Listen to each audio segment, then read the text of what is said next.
I mean, Riley Cooper, I mean, like, that dude deserves a statue. I mean, like, number one on your speed dial. Hey, I'll tell you what, like, I mean, I didn't know until a couple days after the fact. I was like, wait a minute, is he the MVP or like we got the all-tournament team? No doubt about it. And then Ty Floyd, when I struck out 17, I like stole it from him. But I was like, when has a pitcher like been a part of like 5 of the 6 wins in Omaha? I mean, what a performance!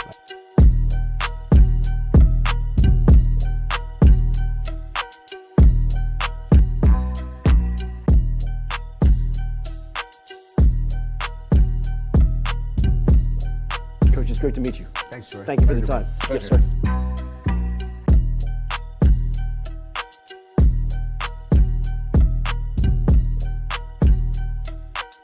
Sure, I'm a little late, boys, at the spring game, obviously, as you can see. A couple of booze cruises here to do. Let's do it. Cruise. Grand salami to the boys. Finally back on track. And I got another one coming. Don't you think I don't?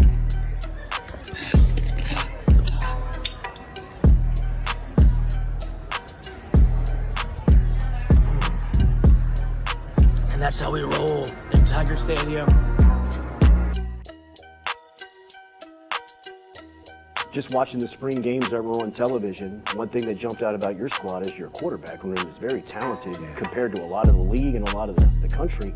I wonder, is it easier to recruit that position when you have talent or when you don't have talent?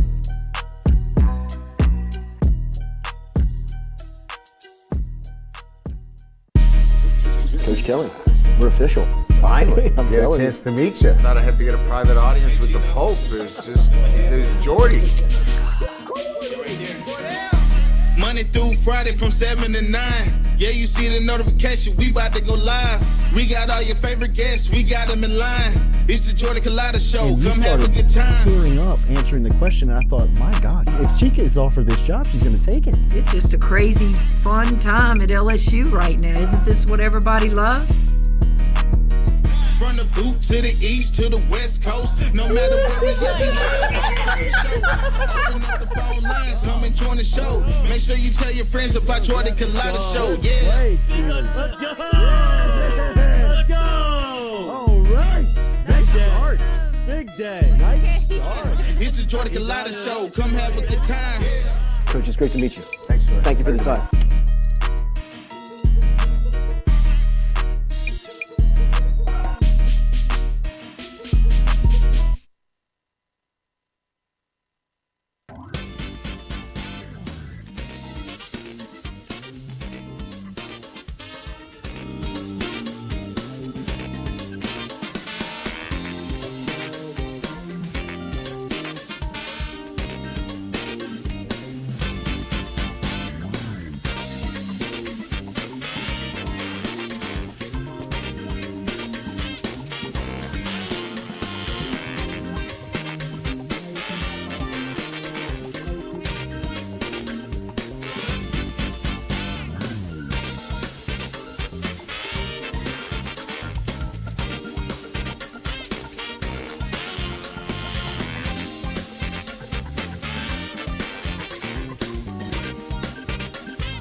Welcome into a Thursday edition of the Jordy Culotta Show, live here from our Click Here digital campus on this Thursday morning, and always built by RMB Builders. Remember, RMB Builders is online at rmb-builders.com, and you can find them on Instagram at RMB Builders. We're going to talk to Victor Howell at the end of Hour 2 coming up today, get a little New Orleans Saints talk with Victor, and some LSU breakdown as the Tigers will be facing off against Mississippi State coming up this weekend at Davis-Wade Stadium. And, of course, every Thursday, Chris Blair of the LSU Sports Radio Network. We'll talk to Blair about the Tigers making their first SEC road trip coming up here this weekend as well. Remember, our phone line is brought to you by Southern Regional Medical Center. Over at Southern Regional Medical Center, real doctors, real solutions. Get in touch with Charlie Harvey, Jason Ramazan, BJ and the crew over there at Southern Regional Medical Center, formerly Metropolitan Health Group. Same great services, same great people. You can always find them online at Southern Regional Medical Center, and tell them you heard it here on the Culotta Show.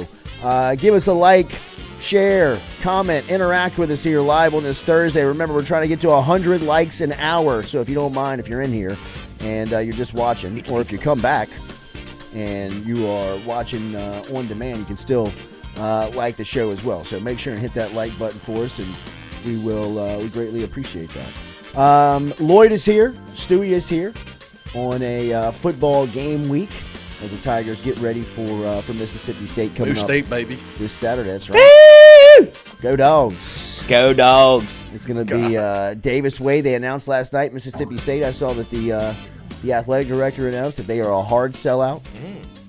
It's going to be a raucous 11 a.m. crowd. Been playing cowbells all week. Yeah.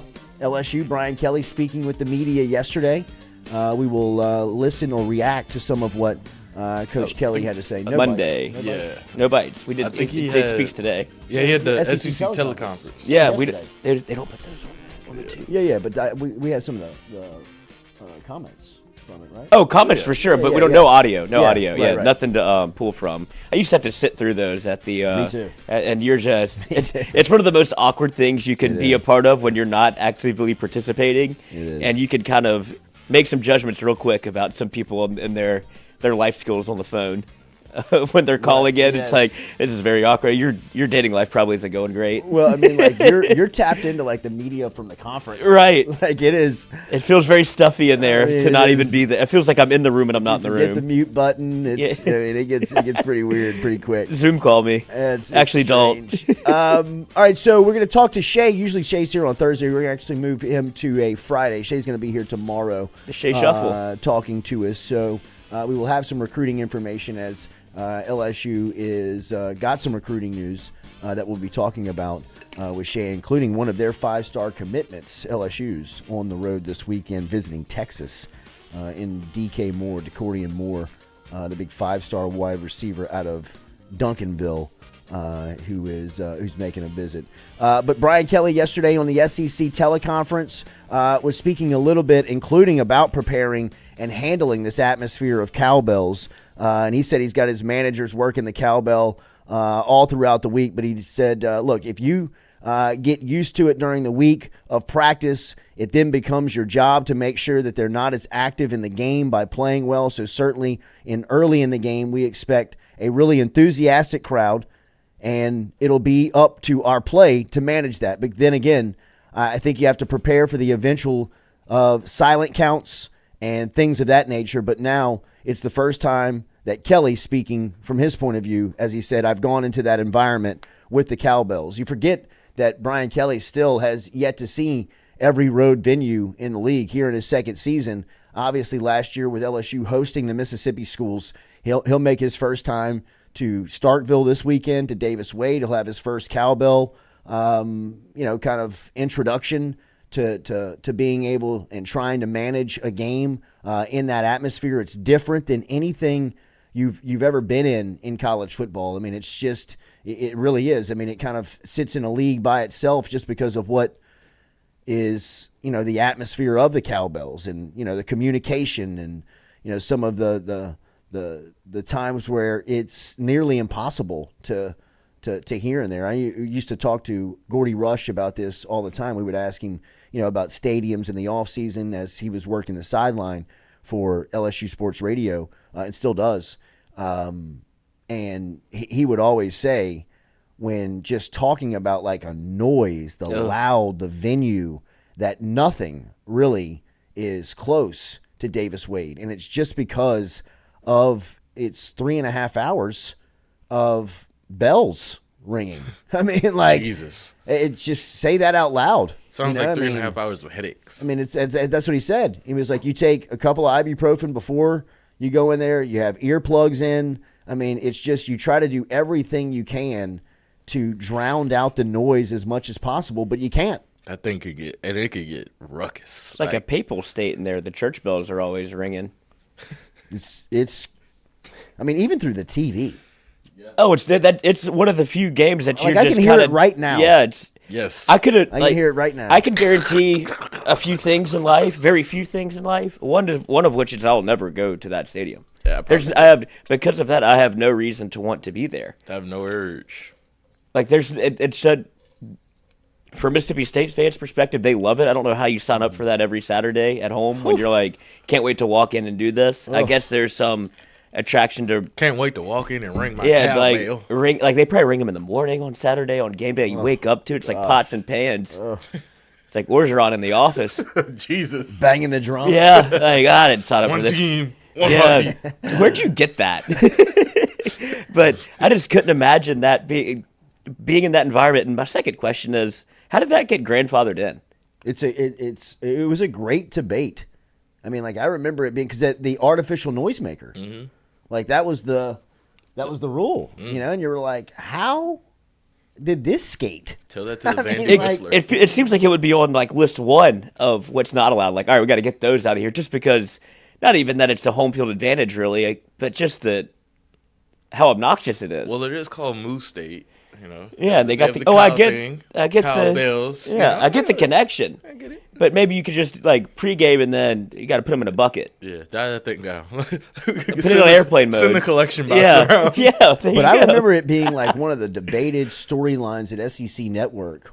I mean, at the SEC Media Days when we went. SEC Network's all in my head because I can't get the station on in the studio. But man's doing 2 shows. SEC Media Day. I mean, like the cowbells. Like, I mean, it overtook the 4 days. I mean, because of the artificial noisemaker rule that was coming into play, and just how they were getting away with it. But it will be Brian Kelly's first time seeing this. It'll be Brian Kelly's he's gonna first hate time it. He's gonna look around and be like, having to navigate this, having to communicate this. Obviously, he said you're preparing for it throughout the week by bringing in noise and kind of, trying to, I mean, you can't replicate that. I miss Mike Leach, though. Oh, man. It makes you miss him, like, with the alien thing going on. Oh my God, I'd love to hear his takes on aliens. SEC teleconference. Oh, Jesus. Mike, it's over. Nobody's listening anymore. Well, hold on. Nobody's hung up yet. Right. People still drink black coffee, too. I mean, I just woke up. Just for the sport, you miss him. I know. I mean, like, college football was such a better place with that personality in it. Especially with everything going on right now, he would have some things to say. Oh, man. Well, that's the best part about him. Big day for aliens. Yes, absolutely. Is that we would have Mason Smith on, who worked with him at Mississippi State, and now at Texas A&M, not defensive tackle Mason Smith. This was a recruiting guy we used to have on the show. 1A Mason. 1A Mason. And he would be like, you could go and talk to Mike Leach, and the stories are true of him like showing up at 11 a.m., like walking across campus and just, what's up, fellas? And like every college coach in America starts at 4:30 in the morning. He's like, I don't know what they're doing. Like he walks in at noon. Yeah. Okay. How y'all do? He's like, we've been in. He's like, you don't have to come in that Play early. sheets right here. Yeah, Coach. we're game plan's ready. I am listening right now to Jimmy Buffett's book, and just really can't like get away from it. I mean, I'm listening to it every minute that I have free. And obviously Key West is a huge part of Buffett's life and kind of the backdrop of Buffett's music and lifestyle.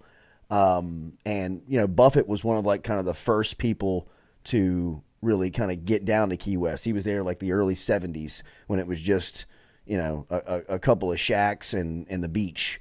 And Mike Leach was one of the guys that like found Key West like very early on and like lived there. Like that's where his off-season it makes perfect residence sense. was. I believe there's a story of the Mississippi State athletic director going to his house to interview him. And it's like a legit like Pirates of the Caribbean set. Like there's a walkway with like pirates like kind of like leading you to the door. Like it's like you in didn't the have middle to of know Mike Key Leach. West is a crazy town. Like listening and getting some of the background of Key West of like how it came to be, how it was formed, like the people that were hanging out there. I mean, like it's crazy, bro. Like Hunter Thompson. I mean, it's Buffett, Legend. Jimmy Buffett. Like I got some money here. A couple of musicians, like a couple of people from New Orleans. Like I mean, it's kind of it's a wild place, man. And it is to kind of hear the background of the Keys, and then like knowing Mike Leach was like in love with the place, like it was like because it was like a pirate's paradise. Yeah, like it was legitimately like that's how the place was found. Like when Buffett and them were there, like the early 70s, they were like, I mean, like it was routine where like bales of cocaine would be like Floating coming up the shore, like Grab and that, like boys. only people you would see would be like these just boats of people you were like, we didn't touch it. Yeah, not me. We didn't touch anything. Like Pablo, I didn't see anything. yeah, like Buffett's career crossroads was at the point of, do I continue to be a musician or do I become a drug runner in the keys for these, because they were paying cash, the money was right there, and Buffett was like a struggling musician. You know what I mean? Like he was like, did they say that was like kind of the crossroads of his life. You know, he like, could make double for one drug deal for what he made on an album. He was like, yeah, this is easy. Like you go to a couple of clubs, nobody shows up, the guy doesn't pay you on time. You're thinking, maybe I make one run. Yeah. You know? Like maybe I just do it once. Sell me that boat real quick. Yeah. Give me them keys. And like, it's crazy. It comes to some of the stories of like, just the people that enter your life at the right time. They're like, man, no, just cut this record, like, and do this next thing you know, you're sitting on Margaritaville, and it's still paying. I mean, like the book says, he went on tour in 1974, and little did he know it was never going to end. Like he was kind of trying to tour. He was a struggling musician, and the tours just wouldn't last, and nobody was paying, and there was no gigs, and then you write Margaritaville, and everybody wants to hear it, and I mean, he toured up until a couple of months ago. Yeah. I mean, it's a great story. If you're looking for a great book, Jimmy Buffett, he's got a couple of books, and I believe I gave you the title the other day. I don't even know the title of it, but it's about Buffett, and it is a fantastic book. I mean, Good Life all the way? I can't put it down. Let me see the cover, because I know he's got a couple of them. Oh, probably, but I feel like this is the new one.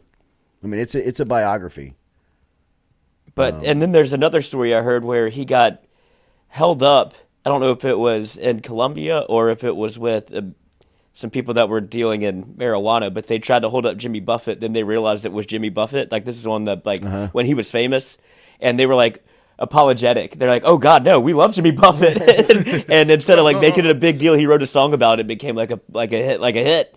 And so it's just kind of how his whole life has gone, where it's, you take some things that are struggles and you turn them into a positive, and then you're wasting away in Margaritaville. A good life all the way. There you go. Jimmy Buffett. But like him coming up with like the style of music, like the issue with Buffett very early on was like he would go into record companies, or they would try to shop him, and people were like, what is this? Like, this isn't rock and roll. It's not, they were like, I don't know. And they were like, it's Key West, baby. Yeah, they were kind of like trying to find the genre for it, and it finding itself, and like Buffett and his manager like sitting out on a boat listening to some of the early recording sessions of that they were doing, and Buffett was kind of like, I think if we could like make a soundtrack for boats, right? And they're like sitting what we're doing right now. Did this feel right? Marina, like there's boats, there's millions of boats just like all around them, and the guy's like yacht rock, cha-ching, like looking around like. I think that might work. Yeah. I think that might work. Like, what do you hear at 2 p.m. when you're drinking a frozen drink at any resort ever? It's like, oh, Margaritaville's on. And just, like, it's or Buffett. Yeah. The lifestyle. What does Margaritaville sound he like? sold you a lifestyle of doing nothing. Of retirement. Right. I don't. Hush puppies. Never, I never even knew what hush puppies were. Yeah. Never heard Margaritaville. Or I might have. I just don't know it. Yeah, you've definitely heard it. Wasting away in Margaritaville. Have you been to a college bar? Yeah. I mean, it's. Have you seen somebody? It's an anthem. I've been to Margaritaville. Yeah, you've heard it. You've definitely heard it. Yeah, if you've seen somebody in a Tommy Bahama shirt, you've heard Margaritaville. It's a great story, though, if you're looking for a great book. Hopefully a great game this weekend will be LSU Mississippi State, as LSU and the Tigers are traveling to Starkville for the first time all season for the road SEC game. For a road SEC game, this will be their road opener as far as the league goes. I think this is a great test for LSU to start conference play. I really do. When I listened to Zach Arnett's press conference yesterday, and you can still tell he is very, and obviously, I mean, very green when it comes to, being a head coach. I mean, just some of the things that, he is, you can just tell he's a rookie head coach in the SEC. And when you hear some of the issues that Mississippi State is going through, I think LSU and Mississippi State are kind of finding each other at a pretty vulnerable time when you both look at one another's programs, right? I think LSU can go in here and really, really, take a huge stride if they're able to go in there, execute, and get a big win, a convincing win over a league team that is doing some good things, especially in the rush game on offense. And they've got a quarterback in Will Rogers that, you've got to – You don't fear, but you've got to defend. You've got to get prepared for. And for what LSU has been going through, a lot of struggle in trying to find consistency and trying to find production from certain people. This would be a game where it'd be a great statement game to come out and, be able to solidify some of those stories. Yesterday we talked more about Mason Smith. I don't know if anybody out there has had the chance. I know Lloyd has watched it. We were talking about it before we went on the air, but the path from LSU Gold is phenomenal, and we've talked about the Gold's series. Gold is the streaming service for LSU, and they've put together a couple of series, including following LSU baseball to the national championship last season with Brian Kelly in his first year. They've done some really cool work around the gymnastics program. They did some stuff around the women's run on the basketball floor last season. So, LSU Gold really is I love the membership is fantastic for the access that you get. And right now they have the path, and you really, and my bad, Cody. You really don't have to have a membership right now if you want to watch the path. It's on ESPNU and airs weekly. They gave students free access right after I graduated. Really? Yeah, all students get free access to LSU Gold. That happened to me with the UREC. They cooked me. It's cool. Tuition has become such a scam on the college campus these days. College is a scam. They're probably like, hey, man, just give them a Gold account. Yeah. Hell yeah.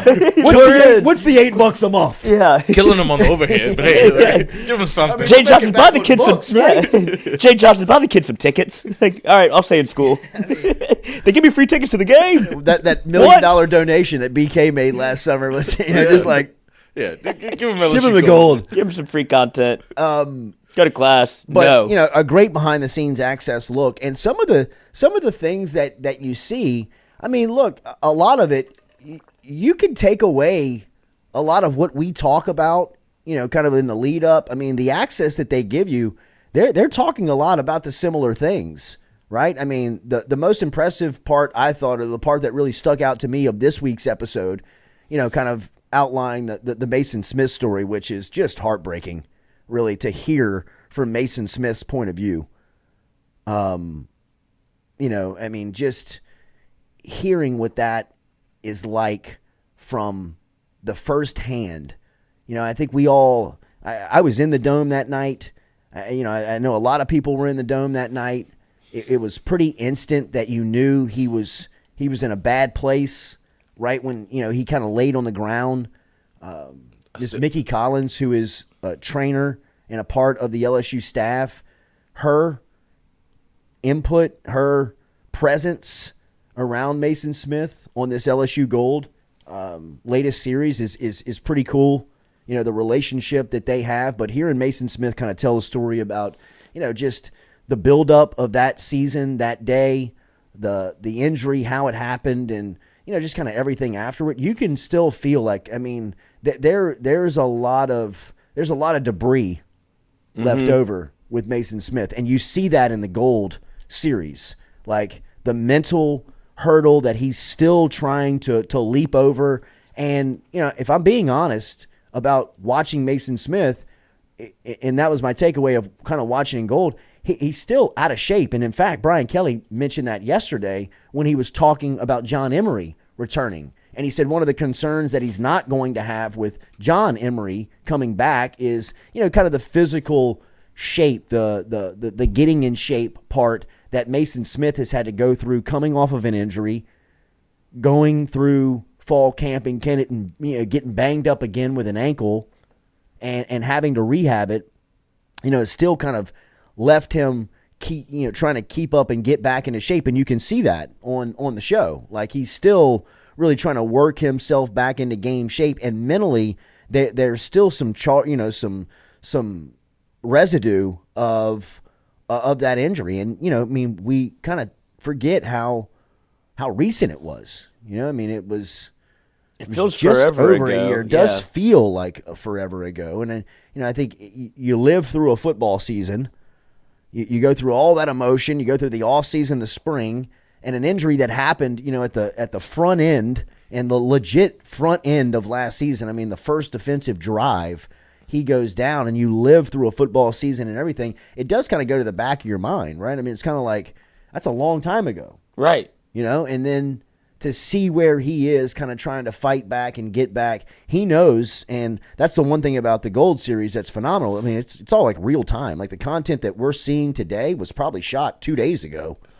I still have the image of him in the dome shaking his head at Jamar Cain. Jamar Cain. When he's like, got the when he's got the trainers around his shoulder, and Jamar Cain's like, We good? "We good? Like, what's up?" And he's just like, No, hangs dog. his head. puts his head down, and it's just Imagine sad. being Jabbar Kane and being like, shit. It probably was First series? Robert Salah with Aaron Rodgers. Like, Absolutely. oh, Like, this that's is my pain. guy. Like, this is pain. Like, That's I'm, my guy. I'm hurt, dog.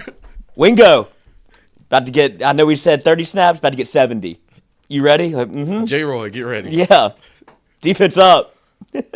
But the real thing that I took away from the Mason Smith thing was how much it feels like it impacted his life, the way that he was talking about, like, I feel like it's almost been too easy for me. Like, whenever he was living in that moment after his freshman year going into his sophomore, he's like, everything's going exactly right the way that it should be. And you could see that he's still kind of looking back at that being like, How? all right, how did this How did like, that happen? I was riding so high and I was doing everything right. He breaks the play down. Yeah. Like he breaks the play down and shows he's like, I split the guard tackle. Swam move. I mean, like I swim over the guys. I'm standing and busted outside, chase him down, and you can tell he's like, there was one move that he made where he was like, I wish I would have never ran. He was like, when I fought through, it sounded like he would have just been like, I'm here. Play. Yeah, like I made the play. Instead, he runs and tracks the ball carrier and has no chance of really tackling him, as you can hear in his voice, but he's really just going to Follow pursue, the ball. right? Like, you know, I mean, it would look terrible on film if he just Gave up. splits, makes the ball carrier bounce outside, and he's just standing there. You know, I mean, it would have been terrible on film, but like looking back on it, would you have taken the ass chewing in film rather than the year off from football 100% of the time? But obviously that's not what happens. He pursues, he runs, he jumps to kind of celebrate the play, and you see it. It's almost like the image of Aaron Rodgers' Achilles the other night, where you see Mason Smith's knee buckle. Like it just kind of hyperextends real quick. It pops. When I saw him jump and celebrate, I was like, "Yep, that's No doubt. It's the Martin Gramatica when he goes No down, doubt, yeah. where he lands and you're like, oh no. It's the obvious. Yep. It's Yeah. the obvious. He goes straight down. It's Right, just you're like, oh, he's hurt. Oh shit. And He's then hurt. turf, man. Yeah, it's the turf. It is Huge debate of Coach. turf now with Aaron Rodgers in the news. Did you see that? Yes. I The mean, like there NFL is a massive debate on natural grass versus this turf on obviously you lose a figure and a character and a face like New York lost over the last 48 hours. It's going to become front page news of just everything around that injury. And right now, The turf is getting the heat. The turf is catching strays Can't even defend itself. right now. I mean, like if you're the turf company, you're thinking, "Good Lord, Please get us don't out do of this. here!" Don't do man. this. Don't do this. I want to go back to high school. Like, that's where all the turf should be. High school, they are catching hell. And New York just got new turf. They just got that installed. But And New York is one of those fields where a lot of people have gotten hurt on that turf. That's right. Darius Slay came out and like he was livid about it. Odell. Odell got hurt on it. I've been on turf patrol for a long time now. This guy has been a real grass. Yeah. No, I'm with you, man. I'm kind of a. I'm a. Well, in the I'm debates, real glass. I'm real grass hoe with you. I mean, really. I mean, I think that it changes the game, and like now, like going around and watching youth football. Like I mean, like man, there's turf everywhere. everywhere. A bunch of high easier. school fields have turf. Lil Jay's played 4 games this year. 3 of the 4 has been on turf, and the only one that wasn't was on his home field. Yeah, UI. Yeah. But they have a turf practice field. Right. I mean, it's all over the place. I mean, people are turfing their backyards. Yeah. It's rampant. Yeah, they're turfing golf courses. I mean, it's No. What's wrong with grass? I guess it's the maintenance. It's the I rain. understand. It's the maintenance. It's the expensive. Rain, I the get drainage, that. It's the. I mean, for a high school, it's like Fiscally you're, responsible. You're running soccer, and football, and cheerleading, and like I mean, you get rained out for a week. I mean, you're backed up. Your book's backed up. I mean, when you hear the fiscal part of it, you're like, absolutely. Yeah, let's do it. But you see Aaron Rodgers and Mason Smith rolling around. Odell Beckham, like the stars of the sport.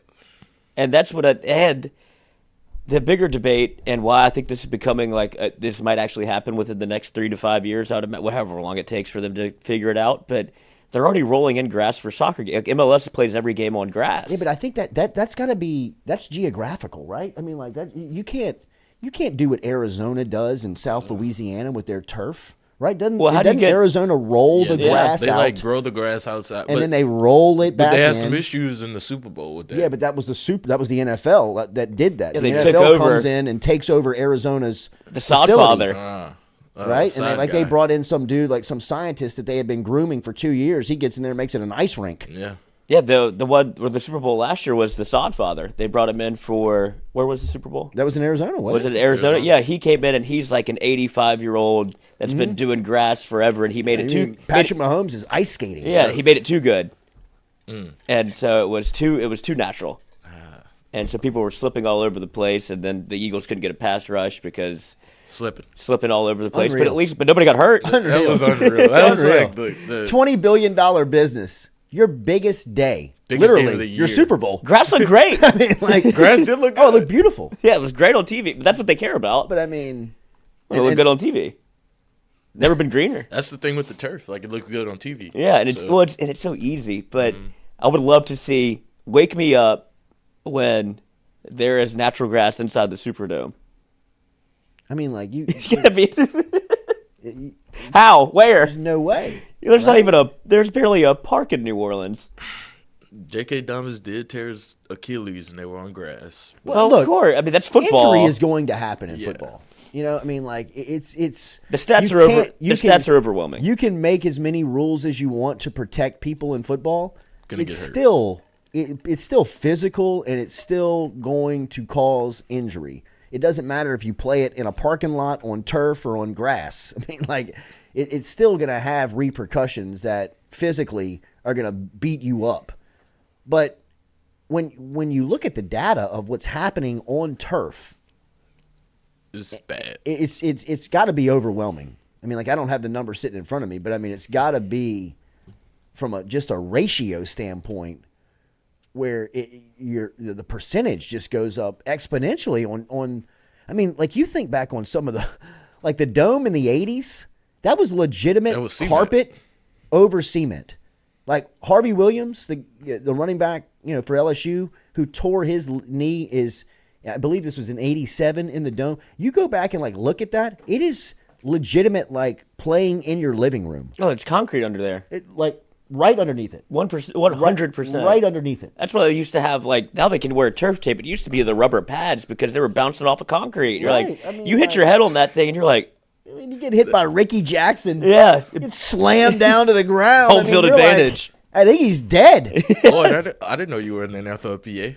The guy that's that's doing the thing with the grass and the turf fields for the NFLPA, his name is Lloyd Howell. That's right. That's my pseudonym. 16% increase. Lloyd, you in could pass as a injuries. botanist. Absolutely. In lower extremity injuries on turf rather than grass. What is it again? 16% increase. More? Yeah.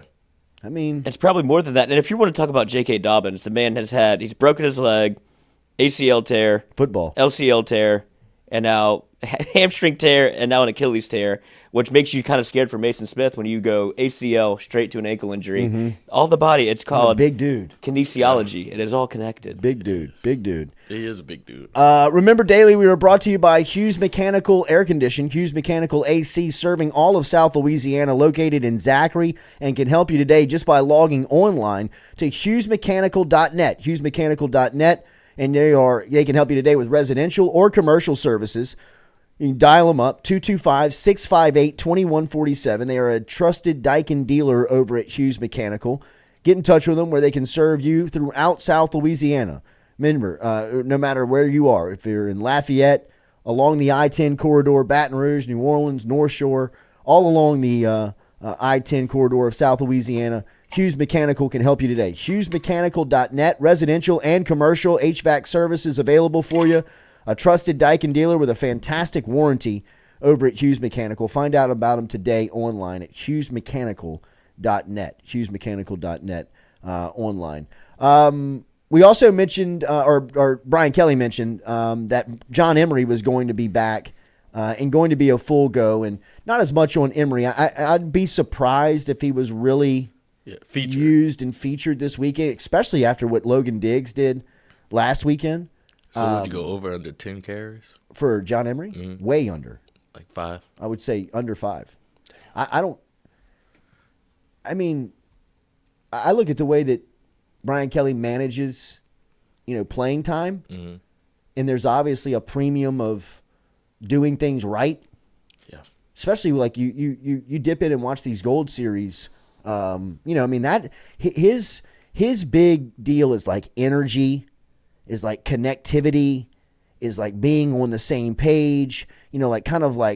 It's really a mental game for Brian Kelly in the way that he coaches it, and just the behind the scenes stuff that I'm watching a part of this series. I mean, like a lot of his messaging. Now, remember, LSU controls this. You know what I mean? Like they have final cut.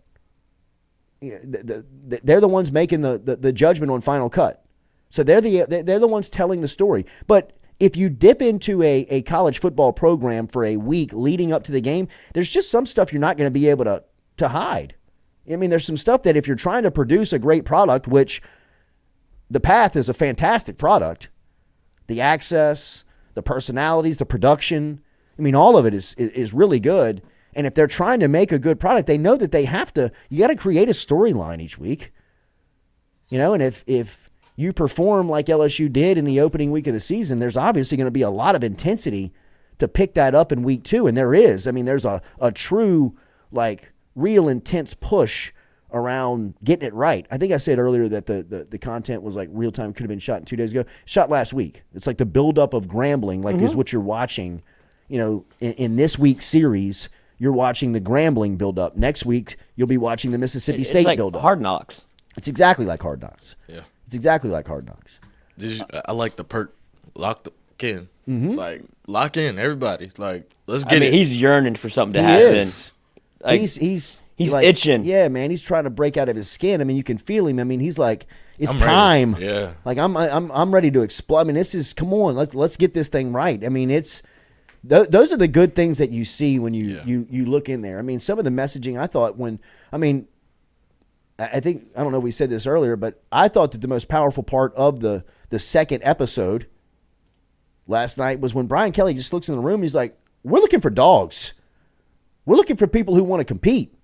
We're looking for people who want to play, right? And I think, like in listening to some of the feedback of people inside the chat and people that are, following the game and following LSU, that's kind of been the most resonating, the most common piece of criticism and feedback that I've heard, like people at lunch, people in meetings, people in the chat, us over here. I mean, that has been kind of one of the common themes when thinking and wondering about LSU is just kind of like, hey, where is that competitive edge? Where are the dogs at?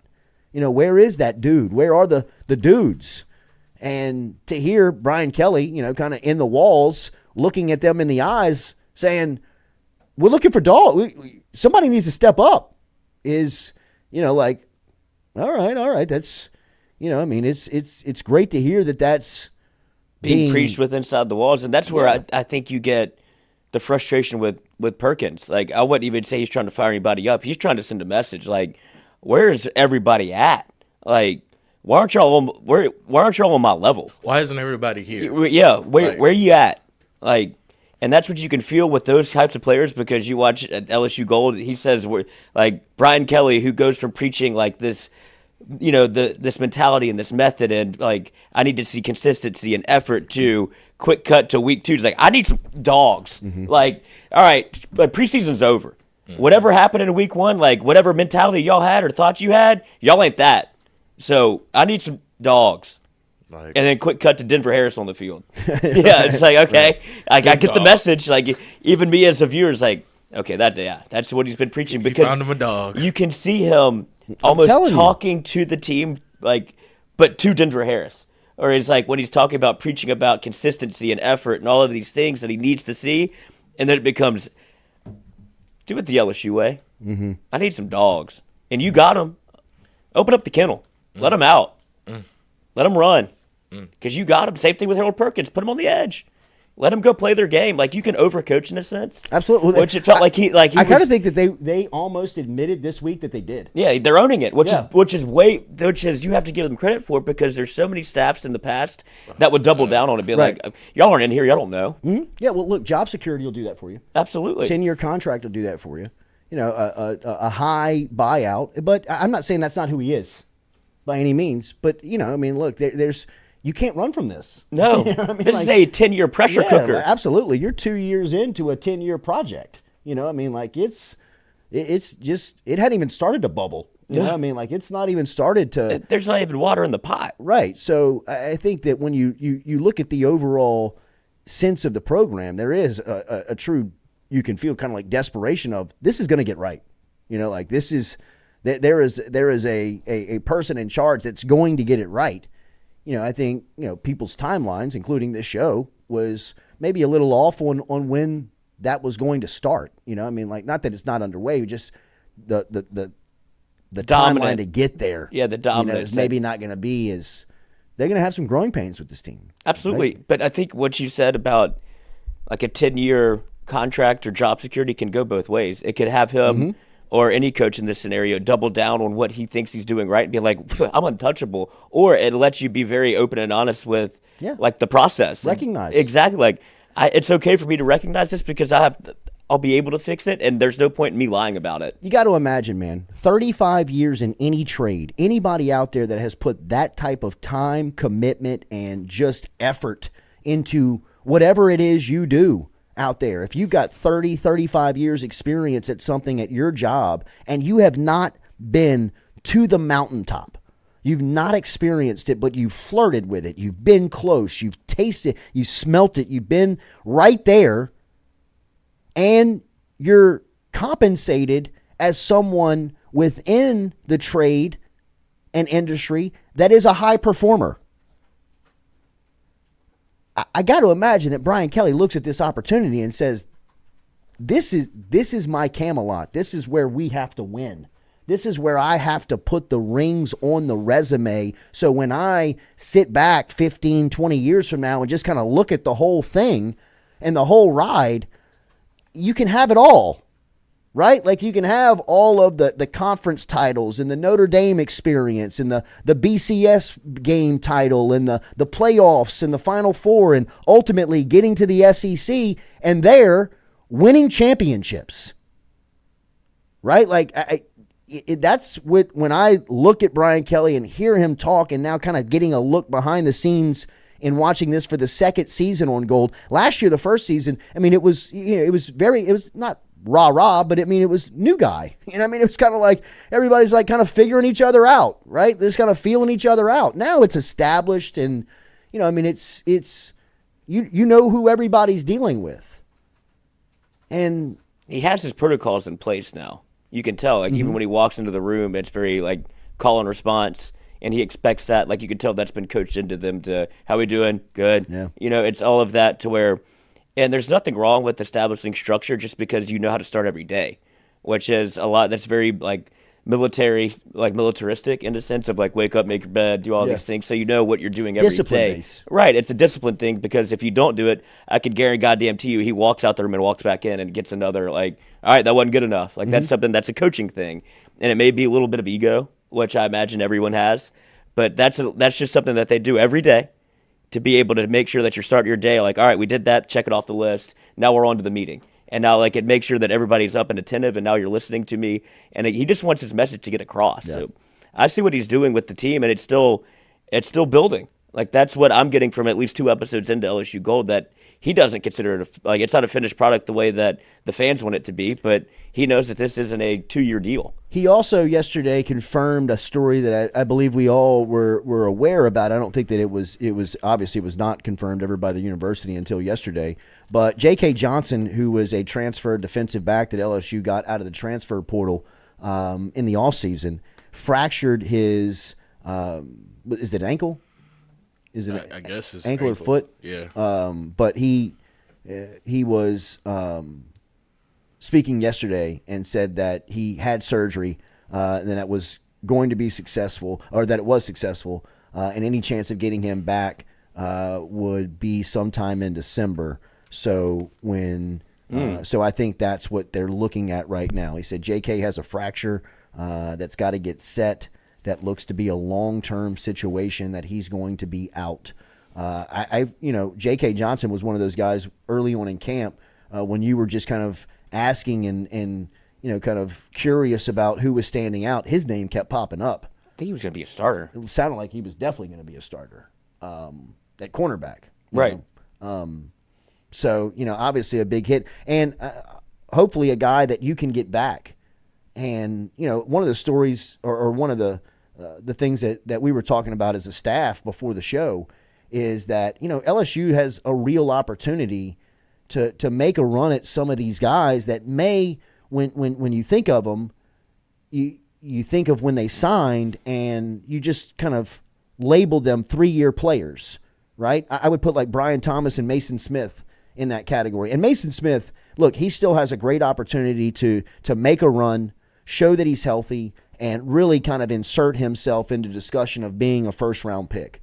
His size and speed and strength is a rare combination that you're going to be really hard-pressed to find year in, year out. So people are going to really look at him as kind of an outlying prospect. And, it only takes one team to say, we got to have that. And that might be the case for Mason Smith, and he ultimately might decide that he's going to be a first-round pick and he doesn't come back. But I think LSU in an NIL world has a great opportunity to make a run at Mason Smith and really show him like, hey, man, if you can really get over this injury, both mentally and physically, which it's looking like it's going to take you up until about the halfway point of the year to do that physically, depending on how you play after that and what you do to your draft status, you should seriously consider, and look, who the hell am I to tell Mason Smith what to do? This is not coming from me. I'm saying that this could be LSU's angle in an NIL world where routinely LSU not only would lose players that were on the fence of, being first-round picks, they would lose players that were on the fence of being drafted. It's kind of the reputation of the program. And not to say that that is the reputation of the program now, but they could really change the narrative if they could get in and keep guys like Mason Smith, who seems like, on a lot of draft boards, he's projected to be a first-round pick. I don't know if, through 2 games, if he still is, but going into the season, people have him tabbed as a first-round talent that, is going to be battling injury. It looks like not battling, but like just trying to overcome it, like trying to get past it. And it's wow. This latest CBS mock draft has Malik going 7 overall. Like, I don't know if you can compete with that. Oh, I think you lose Malik and Mekhi Wingo at this point. I don't think that's up for debate. But Brian Thomas? See, like, I even think Wingo, like, unless Wingo is a top 60 pick. Mason Smith is the 32nd overall pick. Yeah, on this Coach, that is a great to the 49ers too. Negotiating chip to talk to Mason Smith and say, right now, you are projected to go 32 overall, which is a incredible life that you can make for yourself. You are a millionaire. Right now, you're a millionaire.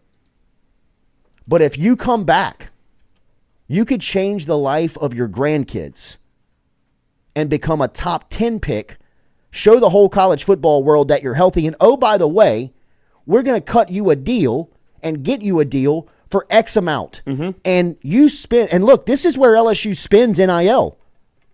Like, they had a plan in place to pay for Colin Simmons. Don't get me wrong. If a guy in recruiting comes along where, he's revolutionary and he's somebody that you say, look, you got to have this guy, you put the deal together. But really where LSU has made strides, look at the cover of Sports Illustrated right now. Livy Dunn and Angel Reese with the title, Why LSU Owns the NIL Space in Women's Sports.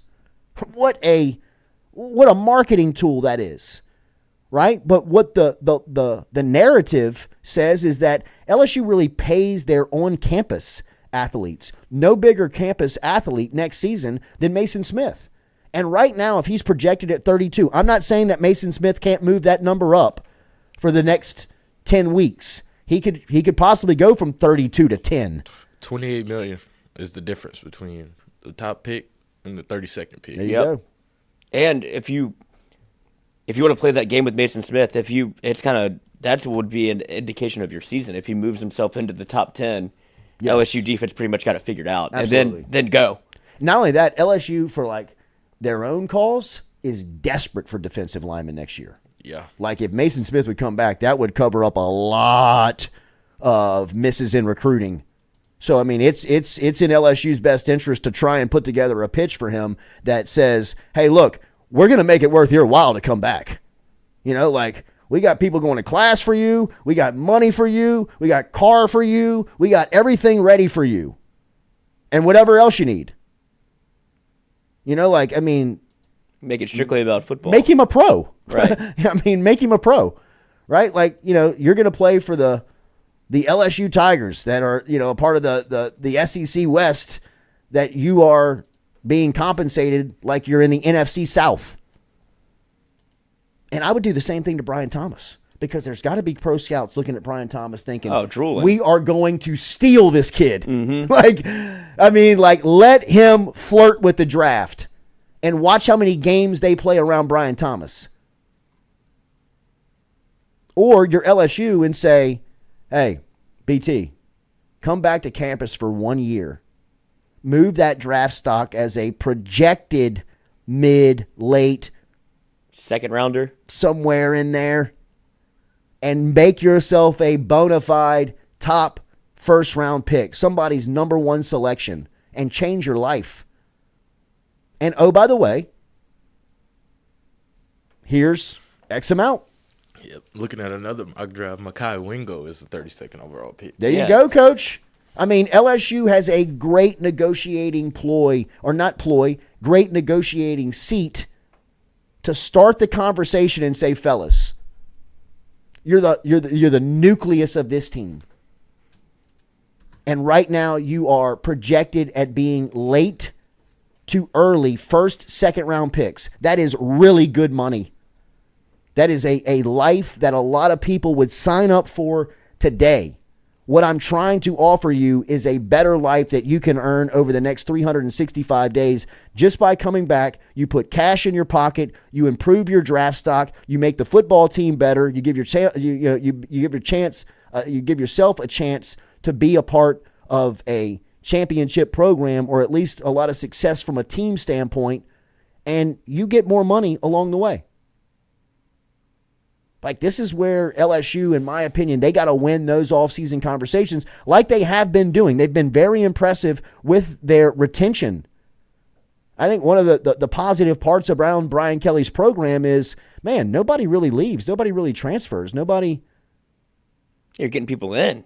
And that's the other side of the coin, if they're not able to get some of these guys back, because I don't think you're going to hit on everybody you just mentioned. There's a good to high chance that Mekhi Wingo goes, that Mason Smith goes, and I think Brian Thomas is probably 50-50, but if you want... Two or three. Right, if you can go 2 of 3, but also, if you're LSU, you might have to... Well, they've had success in the portal on the defensive line. They've gotten Mekhi Wingo, Jordan Jefferson. You've seen them bring in people on the defensive line because, as you said, the recruiting class doesn't feel like it's ready to step in and play now for what they've done on the defensive line for next year. But they have people in the lineup that I know will step up and play. We talked about Deshaun Womack yesterday. But interior line, they're going to have to go find some guys in the portal if you're not able to swing a Mason Smith or a Mekhi Wingo back to campus. But they've had proven success there, so they'll find there's probably people on the board now that they're looking at, for next year. Like absolutely. That's the other part of the gig where there may be dead periods in recruiting. There's no dead period on the program. Portal. Yeah, exactly. I mean, there's never a dead period in the program. You better be recruiting 24 hours a day, 7 days a week. That whiteboard's never blank. No way. And I mean, you scratch a name, replace a name. Right. You know what I mean? Like, it can't. Here to here, Yeah, and then like here's a new one. you lose him, so what do you do now? Right? Like, we got to get him. You know what I mean? It's an endless process. I mean, the faucet really never turns off. No, and that's what I think they've added with the portal is what they've done because, at least in my mind, it feels like it's transitioning from, especially if you lose the guys that we're talking about losing, on like the LSU defensive line front, it's transitioning from focusing on the defensive back room for the portal to now like, okay, it feels a little bit easier to go find some defensive linemen that can plug and play and are older guys, and then you start building up on that recruiting class because where they missed previously or didn't recruit as well on the defensive back front, that's what they did. They went to the portal. Now you have some swings and misses on the defensive line front. Okay, let's go to the portal and replace that. Then we'll get back on recruiting the defensive line. And at some point under this Brian Kelly tenure, it will all come together as one, and then you're just cherry picking out the portal where it's one or two guys, and you're keeping everybody in retention. You're trying to get people to not steal your players out the portal.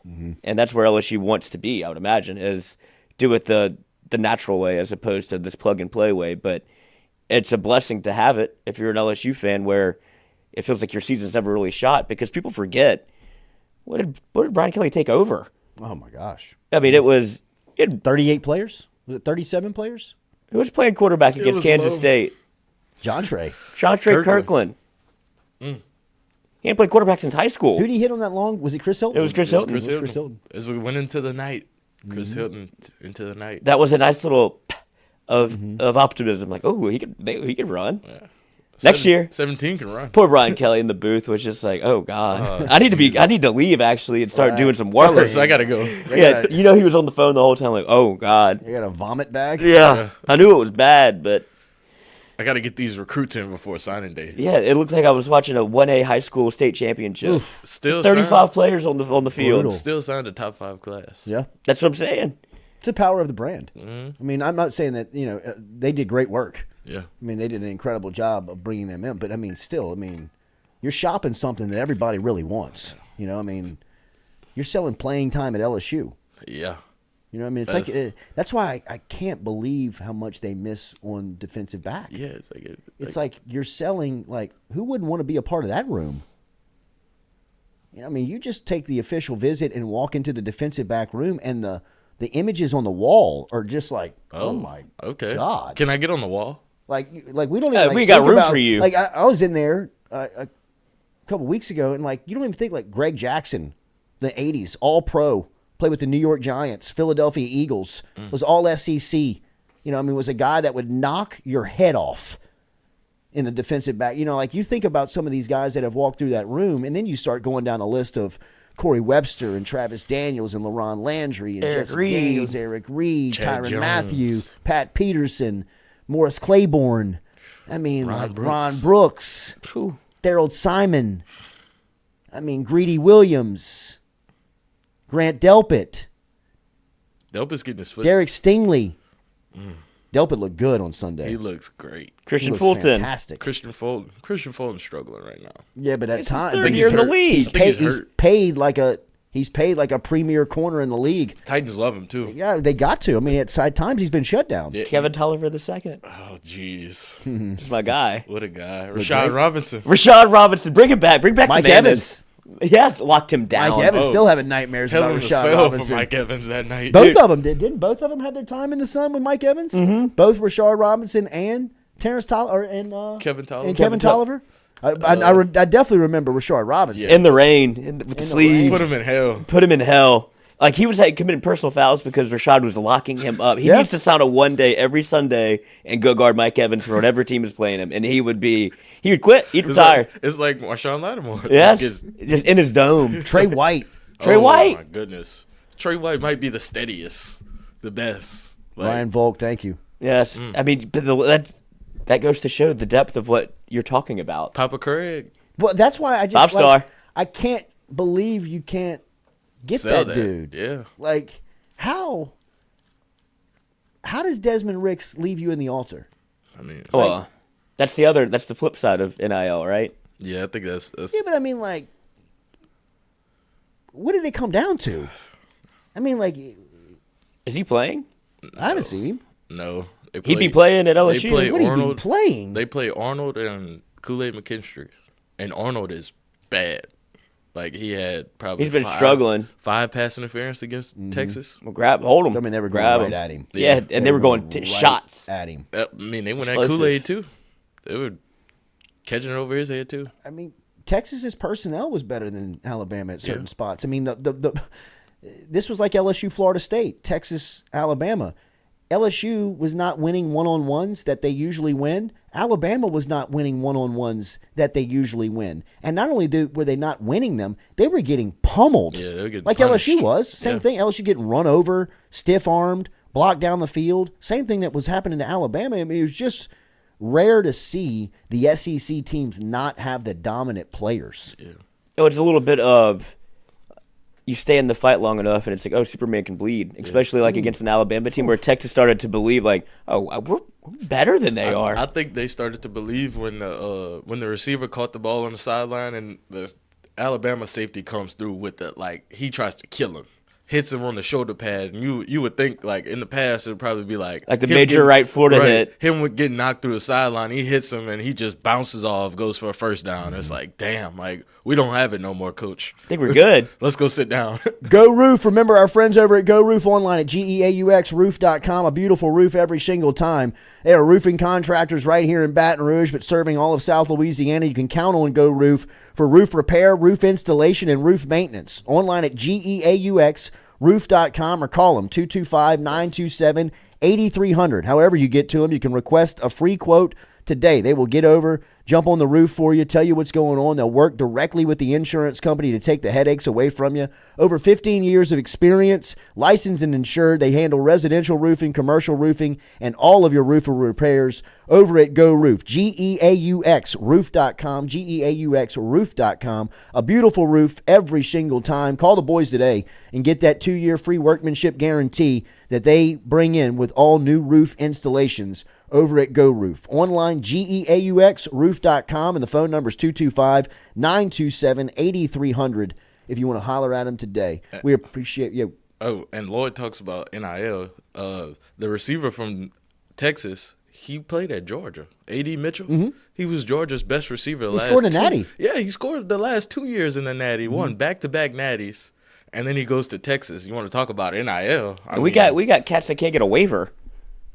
The big dude from North Carolina? Yeah. With Tez Walker? Yeah, and this cat just transfers. Yeah, like, I understand you Mac get the Brown is going nuclear. Nuclear. Like he's going. He's found an appeal. He's losing it. He's losing it. Perfect guy for it to he's a great put a case together.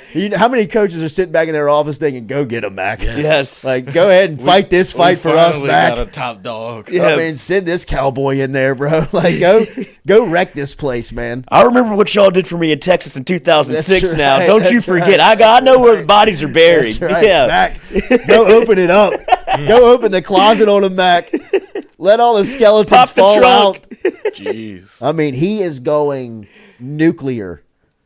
I mean, so it's the second waiver his wide receivers put in. He's transferred for the second time, and he's looking for a waiver for him to be eligible. Yeah, but he transferred to be like closer to his grandma or something. Like it's a personal story that the NCAA is just like we're out on it. Commies. All right, we'll be back. Hour 2 coming at you as always. Built by R&B Builders. Give us a like, a share. Over 100 in the first hour. Appreciate you out there. Let's make a second hour run here for another 100. We appreciate that. Hit that like button, share button, comment button. Remember, if you have not subscribed, subscribe to the link. We're over here at Click Here Digital on the campus. ClickHereDigital.com. We can handle all of your full service digital marketing, advertising plans over here at Click Here Digital. If you want to contact, you can email me, Jordy at ClickHereDigital.com. That is Jordy at ClickHereDigital.com. Google ads, Facebook ads, Instagram ads, social media ads. They can help you with all of that. ClickHereDigital.com. Hour 2 next. Built by R&B. If you forgot Patrick Peters.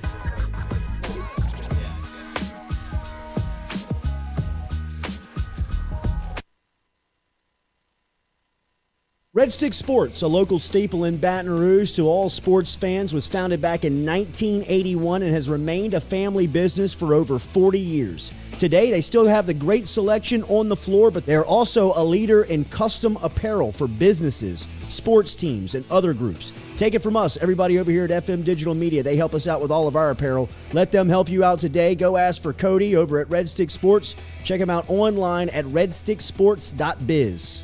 The Jordy Culotta Show is brought to you by A-Bears Lawn Maintenance. Commercial or residential, A-Bears Lawn Maintenance is ready to work.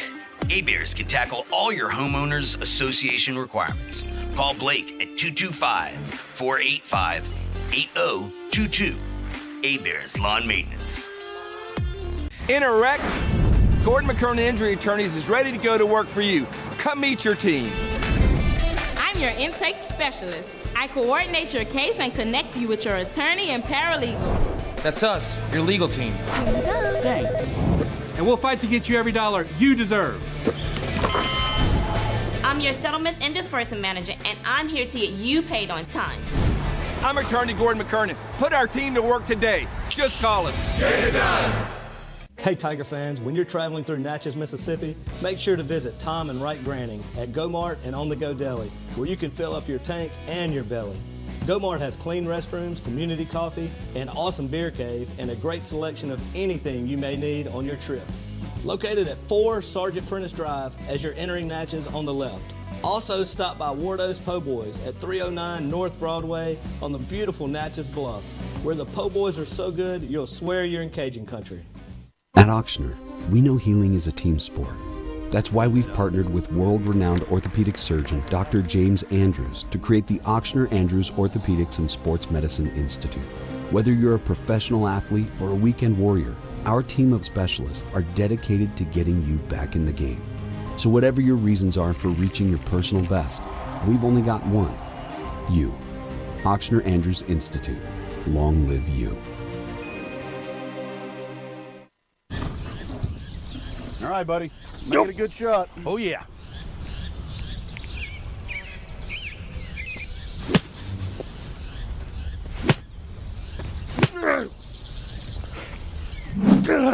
Sticking the roof in.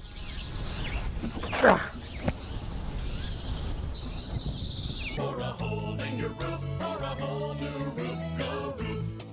Roof, roof, go roof. Hey, Greg, the roof up? Roof's up.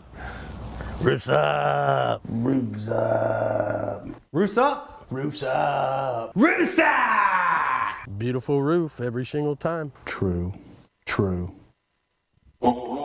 Phil's Oyster Bar, a staple of South Louisiana since 1945, located in Southdown Shopping Center and online at philsoysterbar.com. If you log online, you can learn about the private party schedule, the catering menu, and even order online.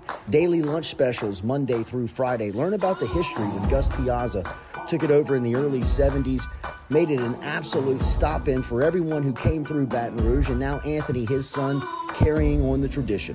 Phil's Oyster Bar, Southdown Shopping Center, and online, philsoysterbar.com.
Welcome back. Jordy Culotta Show, as always. We are brought to you by the Talk good, Daddy. over at our friends over at RB Builders.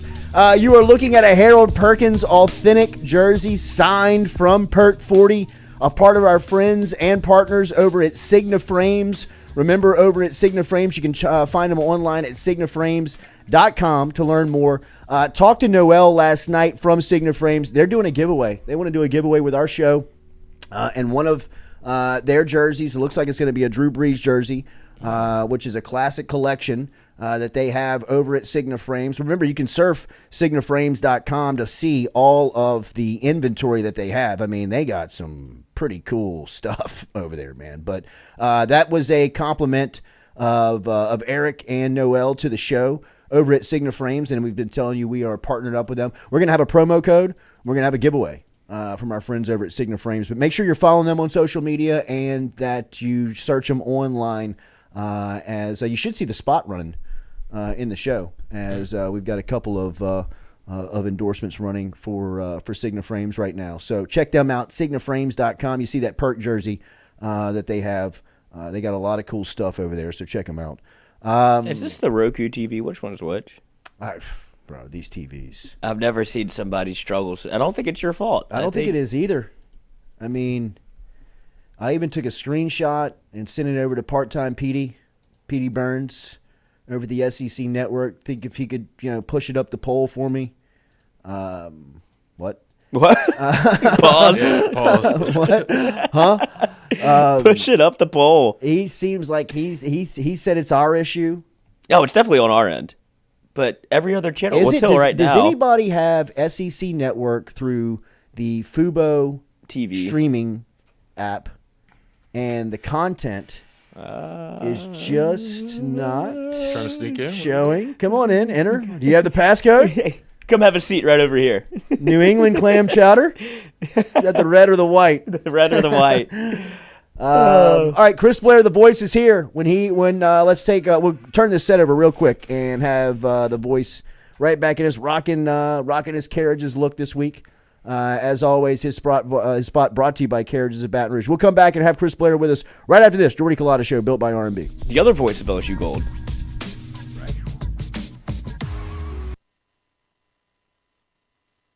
Malik Neighbors, a wide receiver. Favorite pregame meal? Popeyes. What would winning a national championship mean to you? It would mean a lot to me because, we've seen a lot of the greats come through here, won their national championship, got, remembered for life. If you could have one superpower, what would it be? Probably fly. That or telekinesis. What's the best piece of advice that you've ever received? Do it wrong, do it long. Do it right, do it light. Kyra Lacey, wide receiver, number 2. Do you have any nicknames? K2. What's the best piece of advice that you've ever been given? Stay humble. If you could have one superpower, what would it be? Fly. I be flying in my dreams. What's been the highlight of your partnership with us? The bike giveaway was one of the best things. I was pretty excited about that one. Texas A&M, I just got a point to prove because last year I dropped 2 balls I should have caught. I'm coming for them for real. That's it. Thank you, man. My name is Harold Perkins, and I play linebacker. What's your favorite pre-game meal or snack? Pasta with a little steak, something that's not too heavy. Any superstitions or pre-game rituals? I pray a lot. Just be me and God before the game. Perky worky. I like when they call me the percolator. I like that. If anyone gets in a wreck, who should they call? Gore.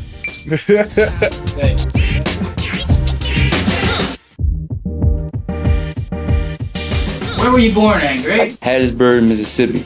But I claim 504 food because I was raised there my whole life. Favorite type of food is spaghetti. But you need to try spaghetti with some corn on the side. Funniest person, I'd probably get Kyron Lacey. He be having me joked out every time I talk to him. Who's the most athletic? Besides myself, Perk or Malik. Future self, just take one day at a time, one step at a time. If you're doing something, just be where your feet are. Make sure you give 100% effort. What is something on your bucket list? Win a Super Bowl. That's definitely on my bucket list. If you could have one superpower, what would it be? Time traveling. Who's the fastest on the team? Like in a short span, I would say quick trigger, I'm taking Perk. One thing most people don't know about me Probably that I moved 12 times growing up, 12 different states. Who's the most savage on the team? Mason Smith. Mason Smith, definitely. And who gets it done? Gordon. Thank you, man. That's great. Emery Jones, right tackle. What's the best piece of advice you've ever received? Got it from my mom, and she just told me, always keep your head on the swivel. Favorite subject? Math, easy. I kind of keep it light. Give me some type of red beans or something like that. Throw a little cornbread on the side. Light with red beans. Yeah, just a little bit. I am superstitious. I got some PSDs that's purple and yellow and white. I wear them every game. I feel like they my lucky draws, and you know what I'm saying? I'm gonna keep doing it.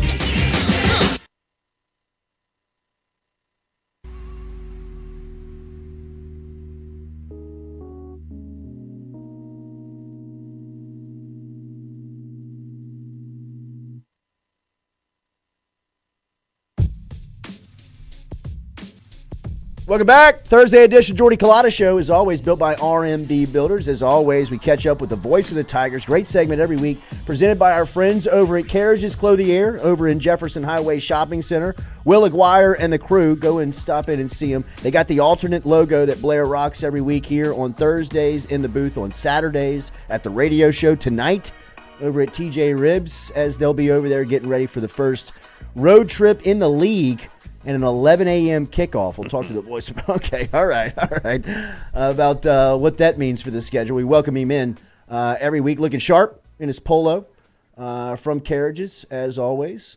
Good to see you. Good morning. Good morning, man. Shot out of a cannon today, man. This is a big week. Got a big show tonight with Coach Kelly, and then turn around, and then we'll hop on the charter tomorrow. We'll be in beautiful Tupelo, and then I think around 7:15, hop on the buses and start making our way to Stark Vegas and kick off at 11, which, again, was really good news. I know you feel the same way, and I'm sure everybody watching feels the same way. Like, when you go on the road to these venues that are, traditionally tough, and, let's face it, LSU it's a rivalry because they've been playing since 1896. Yeah. But LSU's won 25 of the last 29, 7 of the last 10. I mean, LSU has the upper hand in this series, but it's a tough place to play. And there have been LSU teams, well documented, that talent-wise head and shoulders better than Mississippi State, that had trouble up there. And I'm not giving all of that to the crowd and the cowbells, but it's a tough place to play. And if you go up there for the first time, I think Malik Neighbors said it best earlier this week. He said, my freshman year, I was like, I didn't know what to expect because it had been built up. It's almost like the reputation is as intimidating as the actual atmosphere. But I say all that to say we're playing at 11 a.m. Now, again, they're still going to bring their cowbells, and I think it will be a capacity crowd because it's a big game for them, and, LSU's in town. But I like it being at 11 because I don't think you got as much time to get liquefied. Yeah, you hydrated. And then we turn around in the SEC, great news, they say we're going to play Arkansas at 6 o'clock. Yeah. So I think that's the best of both worlds. I'm not a big fan of being ready to go and talking at 11 a.m. or getting up at 7 a.m. on the road, but as it turns out, I'll probably be at home here in Baton Rouge before 6. 8 so o'clock, yeah, absolutely. You'll be watching the like night that. games in your living room. So you can hear Brian Kelly speaking about it yesterday in the teleconference. It's going to be his first trip to Davis Wade. He kind of doesn't know what to expect. Take me to your first time at it. Like, what is it like when you see it for the first time, hear it for the first time? What's it like? Well, it wasn't good because it was 17. Oh, gosh. Was my first trip there, and Dan Mullen was still there, and that was probably – I mean, he had his ups and downs at Mississippi State, but that was a high. Yeah, I mean, that was that game, it went downhill very quickly. And, again, it was at night. So, I mean, it was an electric atmosphere, and I'll never forget. I mean, their sound system's incredible. The upgrades they've done, while not trying to be the biggest stadium and put 100,000 people in there, it's they've got a state-of-the-art sound system that sounds good wherever you are. It's loud. It's not annoying, but it's it's there. The cowbells were rocking. It was a tough experience. And again, much like everybody had told me prior to, hey, this is a different place. You got to get ready for that atmosphere. Again, it lived up to it that night. Yeah. Previous trips since, LSU's been okay, and hopefully that'll be the case this time. How weird is it preparing for this game and knowing that Mississippi State has the top rusher in the league? Yeah, it's really unique. I mean, yesterday I talked to Neil Price, who I've known for a long, long time. He's the voice of Mississippi State, and I said, this transition, it's a tough. Everybody I think felt, Jordy, that Zach Arnett eventually would be a college head football coach. I'm sure he didn't want it this way with the great Mike Leach passing away last December. But Neil was very insistent and really told a good story on Hearing Voices about how he really felt like that Coach Leach would have said to him, you have to put your stamp on it and you have to do it immediately. And going out and getting Barbay from Appalachian State, who may have been one of the hottest names up-and-coming OCs in the country, was a big coup for him.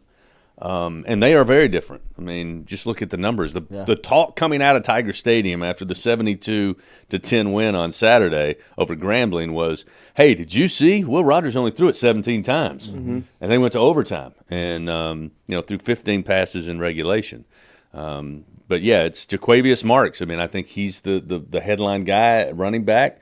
When he catches, I believe, his next pass, he will be the leading all-time receiver at Mississippi State as a running back. Wow. So that shows you how he's been used in previous years in the air raid. Yeah. But, again, he's still integral into the passing game when they decide to pass. But they're going to line up and run the football. I mean, they got counter. They got power. I mean, that's, as Neil told me on the podcast yesterday, literally maybe 3 run schemes under the air raid. They can flip people around, but there's basically 3 schemes. Yeah. Now they're, 10 or 12. Which, again, you got to wonder how big a transition that's been for the players, how much you can glean from handling southeastern Louisiana and again, having to go to the wire and pull it out late in overtime against Arizona. Maybe there is some of that learning curve they're still going through. But the other thing that Brian Kelly mentioned that I think is important, and it'll be interesting to me, I think this is where we will get an idea of how this game goes early, is that if Barbay is looking at LSU secondary right now through 2 weeks, and he's got one of the most veteran quarterbacks not only in the league but in the country, 35 straight starts, and a guy like Tulu Griffin and a couple of those receivers who are legit solid targets, if he doesn't go after them early and often in this game, or they stick to what they're trying to do as an identity and run the football. But I think they're going to try it early. What did you take away from last Saturday? Did you learn anything? I think that Logan Diggs looks good. Yeah. Again, I understand, the competition is going to be different this coming week and for the rest of the season. But he looks like he's got all the tools. And, apparently he wasn't ready to go, according to him and the coaches, for the opener against Florida State. But I thought he showed good bursts of speed. I thought he showed getting through the hole or getting to the hole. At times I thought he was excellent as kind of being patient and still being able to get that burst that he needs once that hole opened up. And, I think he may be RB1. Now, a lot of that I think will be decided coming this Saturday. But I was impressed with Caleb Jackson, who I was impressed with all during fall camp. Yeah, I mean, he is something to watch, man. And looks like mentally, he may be hiding it, but he looks mentally like he's ready to play at this level. I mean, no fear, so to speak. I think the biggest thing, though, was the energy level, because if you listen to Coach after Florida State, it was, look, guys, the competitive edge is what we're looking for, and that's having a sense of urgency, being able to control your emotions, and being able to seize the moment, make the play when the play is there. And that just wasn't there in week 1, especially in the second half. You scored on your first 10 possessions. You went 10 for 11. Yeah. That's no matter who you're playing. That's efficient. And the second part, or third part, I should say, is Jaden Daniels was very self-critical during the media session last week. I mean, he flat out said there were opportunities on the table against the Seminoles that I take responsible for. I didn't go after. And they hit the big hitter to Brian Thomas. They hit the big hitter to Chris Hilton. Kyron Lacey. I mean, he was. Let me put the ball in their hands. Let me throw it out there. Let these guys at 6'2", 6'4", and taller go make the play. So those are the things I took away, regardless of who they were playing. Mason Smith. little rusty, Yeah. which is understandable. Yeah, I mean, you think about it, he hadn't played a game, in over a year. Yeah, I think it's our expectation of him. Like, you just hear his name. Well, yeah, when he gets off the bus, you're like, holy smokes. Right. But, there is the rusted take. Yeah. But Coach, after the fact, said he thought he played pretty well, and they'll ramp up his snaps as we move forward. And the fact that you still have him where you can have him and Mackay at the same time, or you can spell one for the other. Swenson coming along as an edge rusher.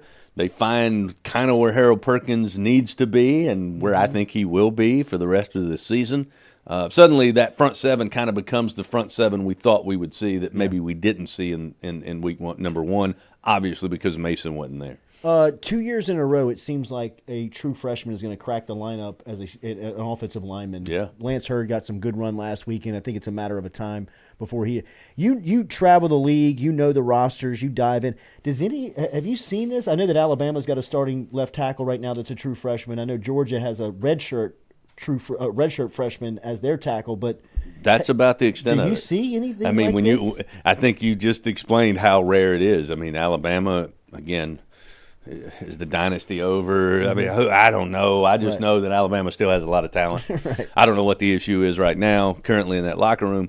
But, Alabama's a team that at times has had that type of player who can show up on campus, step in and play, not only start, but play well up front. And Georgia, of course, the way Kirby's loaded that thing up over the last 4 years, they can do the same. But LSU's in that same boat now, and now they've done it in back-to-back years. It's crazy, right? And the big thing to me, and I don't know if we talked about it a couple of weeks ago, I think we did, Will Campbell to me is such a pivotal player for this program, not only because he was able to step in, he and Emery both, and start last year, but coming from North Louisiana, where, how many times during the recruiting cycle – boy, oh boy, if we can get this guy or this guy or this guy, because apparently they growing big and talented on the offensive line up there. And somehow there was a pipeline that was snuck right to Tuscaloosa. Yeah. And I think Will symbolizes, hey, guys, I'm going to play for my team, for LSU. And then you get Lance Hurd to follow him. I think I don't want to belittle how important I think that is for recruiting down the road. And the fact that they're having such success not only as a team, on the team, but, he's got NIL. Offensive lineman, Yeah. You saw the drip he was wearing going into the stadium. The all-white suit, The burrow. So I think Will is kind of the guy who pushed through that wall, and then you got a guy at Lance Hurd who is an absolute mountain of a human being, and he played really well. And the other key factor in all of this is that listening to Emery say he's having a blast learning both positions, and he is excited to play both positions because he thinks that will help him not only in the coming years here at LSU, but at the next level. So you got everybody kind of happy and getting what they want out of being here, and I think that's a win-win for the coaching staff and for LSU football and for the fans and certainly those three young men. But it doesn't happen often that you see that many, for that matter, true sophomores who have the experience that Emery and Will have, followed up by Lance, who I think is going to get plenty of experience this year. What's that, 9:30 airtime Saturday morning? 9 o'clock. 9 o'clock. 2 hours. Yeah, 2 hours. And then tonight, 7 o'clock, from 7 o'clock. TJ Ribs, Brian Kelly Show. As always, you can tune in on the LSU Sports Radio Network. Remember, you can look and get a look behind the scenes if you're following the group on YouTube. As Blair goes live there. I think we're going to try Instagram too, man. Okay. Yeah, we're going to breaking news. We're trying breaking news this morning on the right. Jordy Culotta show. But this is the old man in me. I have a younger associate of mine that I worked for me at Georgia Southern, and he called me this summer. Hey man, I see what you do on YouTube and Facebook Live. We want to do that here, and I won't mention the school, Baylor, but anyway, so. He asked me to watch their recorded version to see what I thought about it, and I did. And I said, hey, it looks good. We might want to try this or that, whatever. And he goes, well, you might want to try Instagram Live. And I'm like, whoa. Hey, shot across the bow there, young. Come on, young buck. What are we doing here? So truth is, I little home and home. I didn't know you could do long-form live on Instagram, so I did a little Googling, and we're going to try that. So we'll add that to the platforms. There you go. IG. IG, I'm sorry. I say boy, Grandpa over here saying Instagram. Right. Holding this guy's hand. Take the training wheels off, why don't you? All right, next week you'll be breaking down TikTok for us. That's right. Have a great call this weekend. Yeah, man. Let's do travels. it. Yeah. See you tonight over at TJ Ribs. There Thank is you. Chris Blair, voice of the Tigers. And as always, you can catch him on the broadcast 2 hours before the kickoff on Saturday. You'll hear Hunt, Marlon, Brandon Taylor, and the crew. And then they'll hand it off inside Davis Wade Stadium to the voice, Doug Morrow, Gordy Rush, and the LSU Sports Radio Network. We'll see Chris next Thursday right here on the Jordy Culotta Show. We'll be back right after this from Click Here Digital as we'll roll on here in the second hour. Make sure and hit that like button, share button, comment button, interact. We'll be right back with you, built by RMB.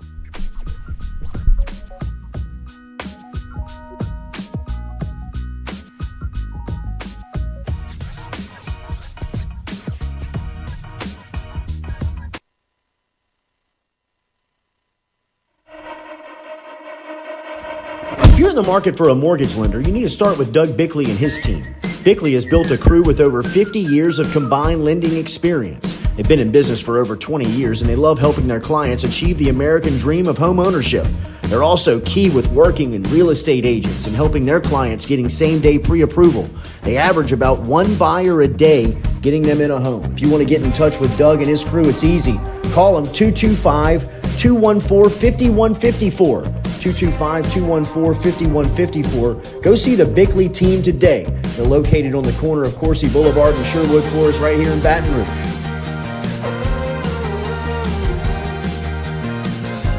What's up? What's happening? Chilling with a couple of cool guys. You? Chilling and watching some tube. Hold on. Did you do it? Hold on. Did you do it? Roof's up. Hold on. Roof's up. Roof's up! Roof's up. Hold on. Hold on. Hold on. Beautiful roof every single time. True. At Auctioner, we know healing is a team sport. That's why we've partnered with world-renowned orthopedic surgeon Dr. James Andrews to create the Auctioner Andrews Orthopedics and Sports Medicine Institute. Whether you're a professional athlete or a weekend warrior, our team of specialists are dedicated to getting you back in the game. So whatever your reasons are for reaching your personal best, we've only got one. You. Auctioner Andrews Institute. Long live you. Are you looking for sound financial advice? Then get in touch with Daniel Newman of Edward Jones. You can call him today at 225-261-8262 or email him daniel.newman@edwardjones.com. If you're planning for retirement, saving for college for children or grandchildren, or just looking for sound investment opportunities, get in touch with Daniel today, 225-261-8262, located on Magnolia Square Drive in Central. Daniel Newman of Edward Jones.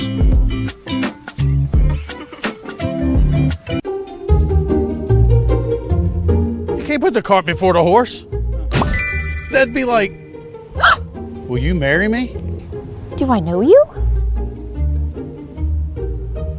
Never sign a contract with a roofer before he gets on your roof. Call Go Roof instead. We offer a free, no-obligation inspection. A beautiful roof every single time. Bobby, goes in the front.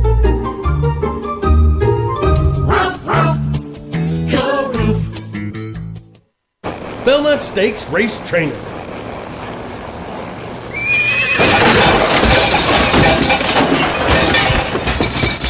I'm sticking to roofing. Roof. Go Roof. Kentucky Derby training.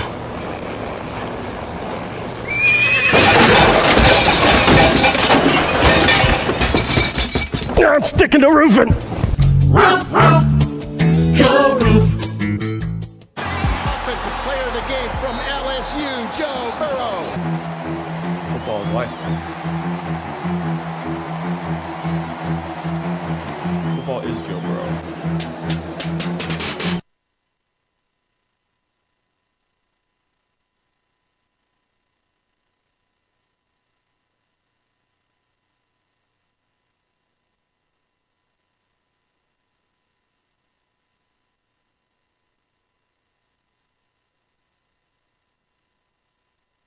Red Stick Sports, a local staple in Baton Rouge to all sports fans, was founded back in 1981 and has remained a family business for over 40 years. Today, they still have the great selection on the floor, but they're also a leader in custom apparel for businesses, sports teams, and other groups. Take it from us, everybody over here at FM Digital Media. They help us out with all of our apparel. Let them help you out today. Go ask for Cody over at Red Stick Sports. Check him out online at redsticksports.biz. The Jordy Culotta Show is brought to you by A-Bears Lawn Maintenance. Commercial or residential, A-Bears Lawn Maintenance is ready to work.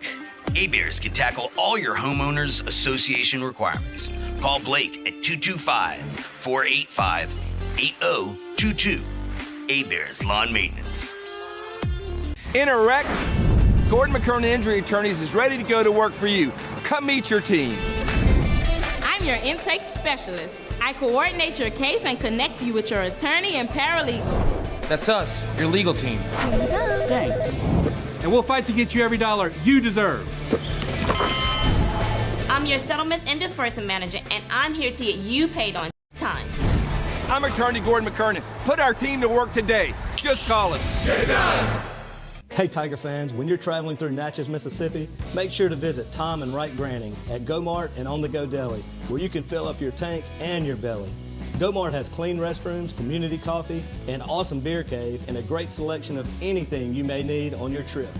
Located at 4 Sergeant Prentice Drive as you're entering Natchez on the left. Also stop by Wardo's Po' Boys at 309 North Broadway on the beautiful Natchez Bluff, where the Po' Boys are so good you'll swear you're in Cajun country.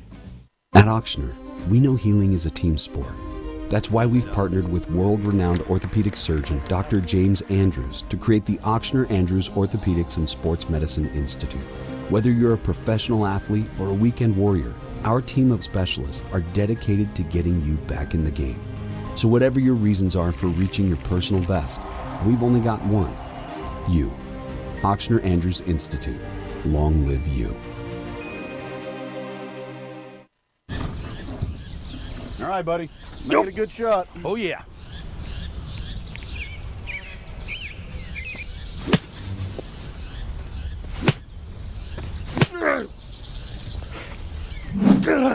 Sticking the roof in.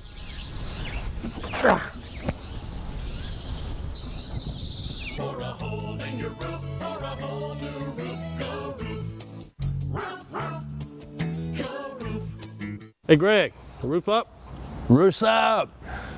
Roof's up. Roof's up. Roof's up. Roof's up. Roof's up. Beautiful roof every single time. True. True. Phil's Oyster Bar, a staple of South Louisiana since 1945, located in Southdown Shopping Center and online at philsoysterbar.com.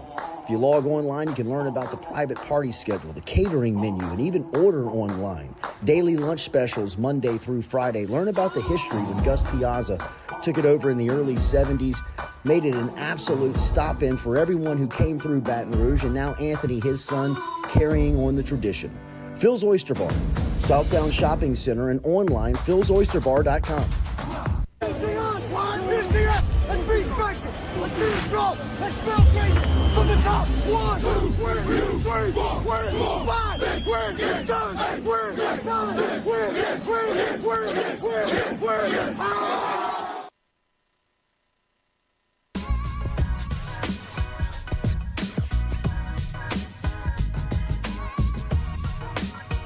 Jordy Culotta Show, as always, built by R&B Builders. Check them out at rnb-builders.com.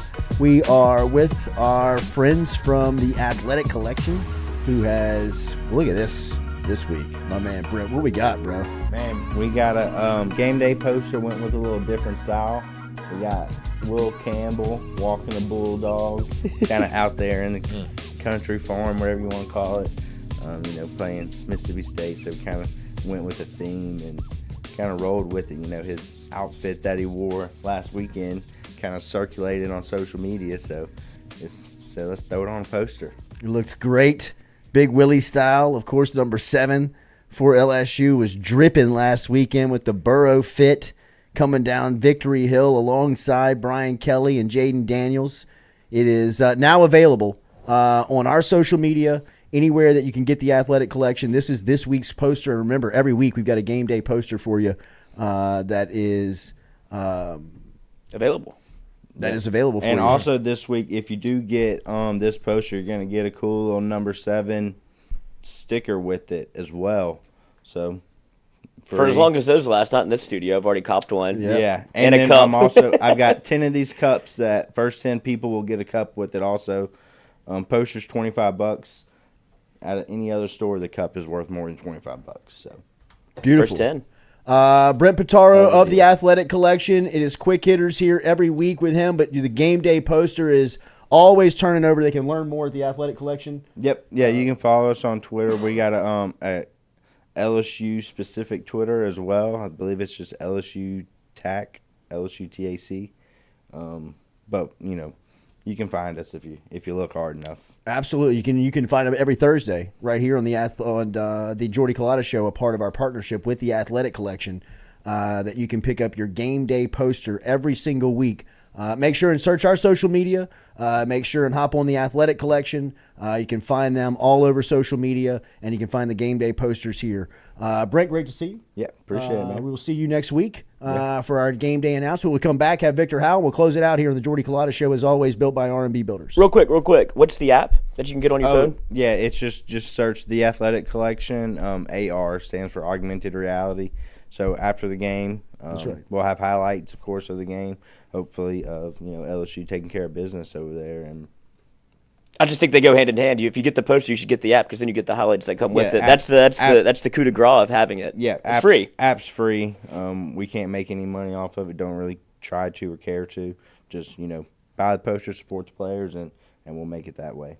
Brent Pitaro of the Athletic Collection every week right here on the Jordy Culotta Show, announcing that game day poster. You can pick it up on our social media and over at the Athletic Collection social as well. We'll be back and close it out right here on Click Here Digital Campus. Yeah.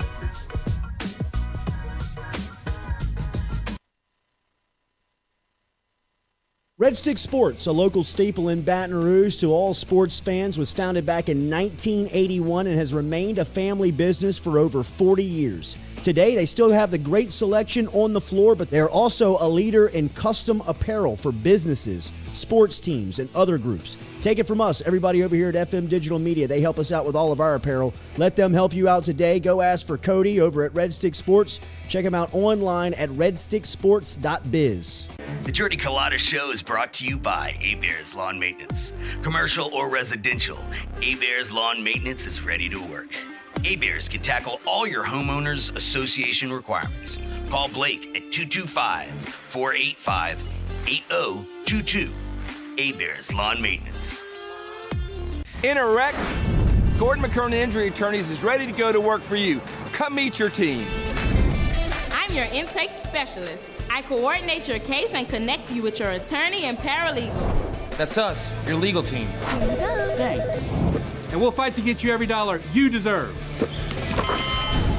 I'm your settlements and disbursement manager, and I'm here to get you paid on time. I'm attorney Gordon McKernan. Put our team to work today. Just call us. Get it done. Hey Tiger fans, when you're traveling through Natchez, Mississippi, make sure to visit Tom and Wright Granning at Go-Mart and On The Go Deli, where you can fill up your tank and your belly. Go-Mart has clean restrooms, community coffee, an awesome beer cave, and a great selection of anything you may need on your trip. Located at 4 Sergeant Prentice Drive as you're entering Natchez on the left. Also stop by Wardo's Po' Boys at 309 North Broadway on the beautiful Natchez Bluff, where the Po' Boys are so good you'll swear you're in Cajun country. At Auctioner, we know healing is a team sport. That's why we've partnered with world-renowned orthopedic surgeon Dr. James Andrews to create the Auctioner Andrews Orthopedics and Sports Medicine Institute. Whether you're a professional athlete or a weekend warrior, our team of specialists are dedicated to getting you back in the game. So whatever your reasons are for reaching your personal best, we've only got one. You. Auctioner Andrews Institute. Long live you. All right, buddy. Make it a good shot. Oh, yeah.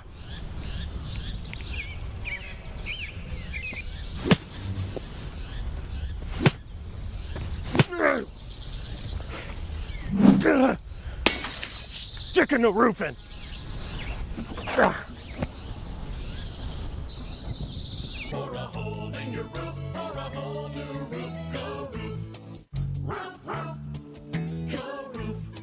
Hey, Greg, the roof up? Roof's up.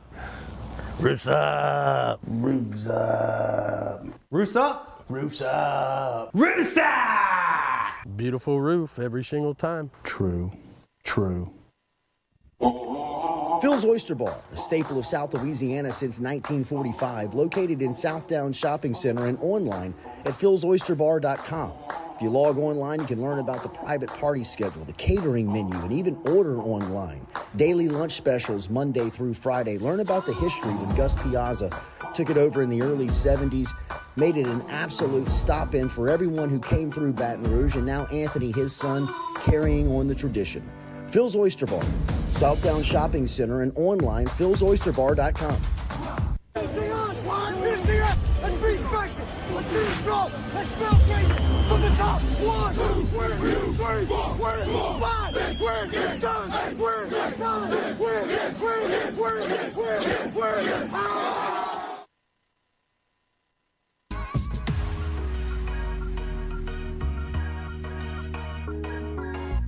Welcome back here to a Thursday edition of the Jordy Culotta Show. As always, we are live here on Click Here Digital's campus, and we are brought to you by RMB Builders. RMB-builders.com is where you can find them. And we have been talking to Victor Howell. Of course, Victor is a part of CST's pre- and post-game show and their coverage of New Orleans Saints, LSU, and all of Louisiana schools and sports.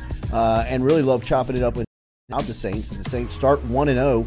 On the season last week. It was an ugly win, but a win's a win in the NFL, and either way, any way you can get it. Now, there's been some stuff come out since the game, and some pretty cool media with Derek Carr and some of the conversations that he had on that game winner or putting that game away. But let's start there. What did you? Good to see you. Good morning. Good to see you. What did you make of the opening act of the Derek Carr era? Well, like I said, at this stage, you got 17 chances. A win's a win. You'll take it. It was. I don't think anybody would have put money on any of the gambling sites. First opening kick, fumble strip inside the 20 with Rashid Shaheed. But the fact that they bounced back the way they did, the defense was strong, keeping Tennessee 0 for 3 in the red zone. So they just needed that one chance. I liked seeing Carr's leadership in terms of when he was getting sacked, his anger. I know it sounds strange, but he was hot early. But here's your first quarterback, first time playing, and he got on that line. And we know Trevor Penning had a tough day, and Ramczyk, and they straightened it out in the second half. But I liked seeing him react the way he did early, take control of it. They respect him. They made the adjustments, and all you needed was that one play. And if you're talking about the NFL mic'd up, the thing with Carr was fantastic. It's so great to hear, and we heard him talking about it afterwards, but to actually hear it from the game when he just said, look, this is something we talked about. I like it. And the fact that he could go to Pete Carmichael and say, give me this chance. And then the coach say, okay, you're on the field. You see it. If you think it's going to work, let's go. And then you love hearing him just tell Rashid, just run, just go. And I'm going to heave it and go get it. It worked out great. You need it. 5 straight seasons now. They're starting 1-0. Second straight year now. You go to Carolina in week 2, and you stubbed your toe last year against a coach that was going to get fired. And now you've got a number 1 overall quarterback. Interesting stat here for you. Since 2000, only one number 1 overall quarterback has beaten the Saints as a rookie. Since 2000. I won't waste your time making you guess it. But the funny thing is that quarterback. Give me a year. 2015. 2015? Mm-hmm. Jared Goff? No. Okay, go ahead. I'm sorry. No. Jameis Winston. Bingo. His Jameis Winston. Jameis Winston is on the Saints roster and did it over at, it was the only one since then. And look, we know what Bryce Young can do. We watched him in his college days.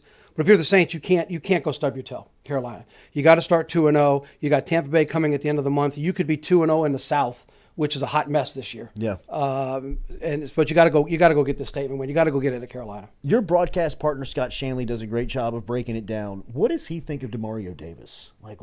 Davis is he's going to go down as an all-timer, right? When absolutely. It's all said and done. Yeah. No, he loves Davis because of the way that he sees the field. And the great thing is Scott played linebacker, so he was right there where DeMario plays. But if you ever watch it, you watch DeMario before a play, and his head is on a swivel. He sees everything. Sees the front line. He knows what's going on behind him.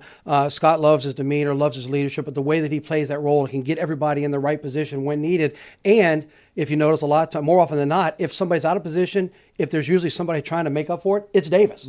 He realizes something has fallen apart, and that if they don't need him on the left side, but he sees something's broken down on the right, and that's the way the play is going, it's Demario Davis that fills the role. Yeah. So yeah, he's been a great leader. Man, the storyline of Blake Grupe and Will Lutz in week 1 is too crazy. We sat here a week ago, right? Or it was 2 weeks ago when I talked debating. Do you want to put that kicker in a position in week 1 to have to win something? And if he misses, the heat that Dennis Allen is going to get.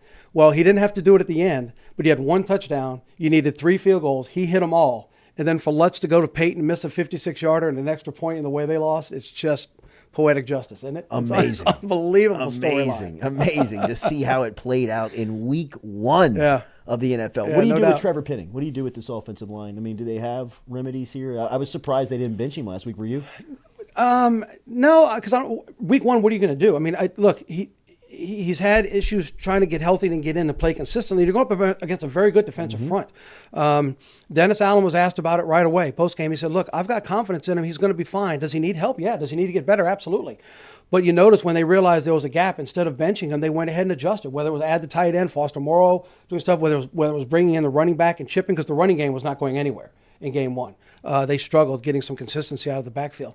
I don't think you have to get rid of them yet, but certainly when you're going up against that type of quality front line, they took advantage of it. And give Tennessee credit, but then give the Saints credit that when you look at the stats, when it's all said and done, the Saints got to Tannehill more than they got to Carr. It's just that when they were getting to Carr, it was happening in spurts all together, and it seemed like, man, we can't get anything done. Well, once they got a couple of those early sacks in the second quarter out of the way, they made the adjustments.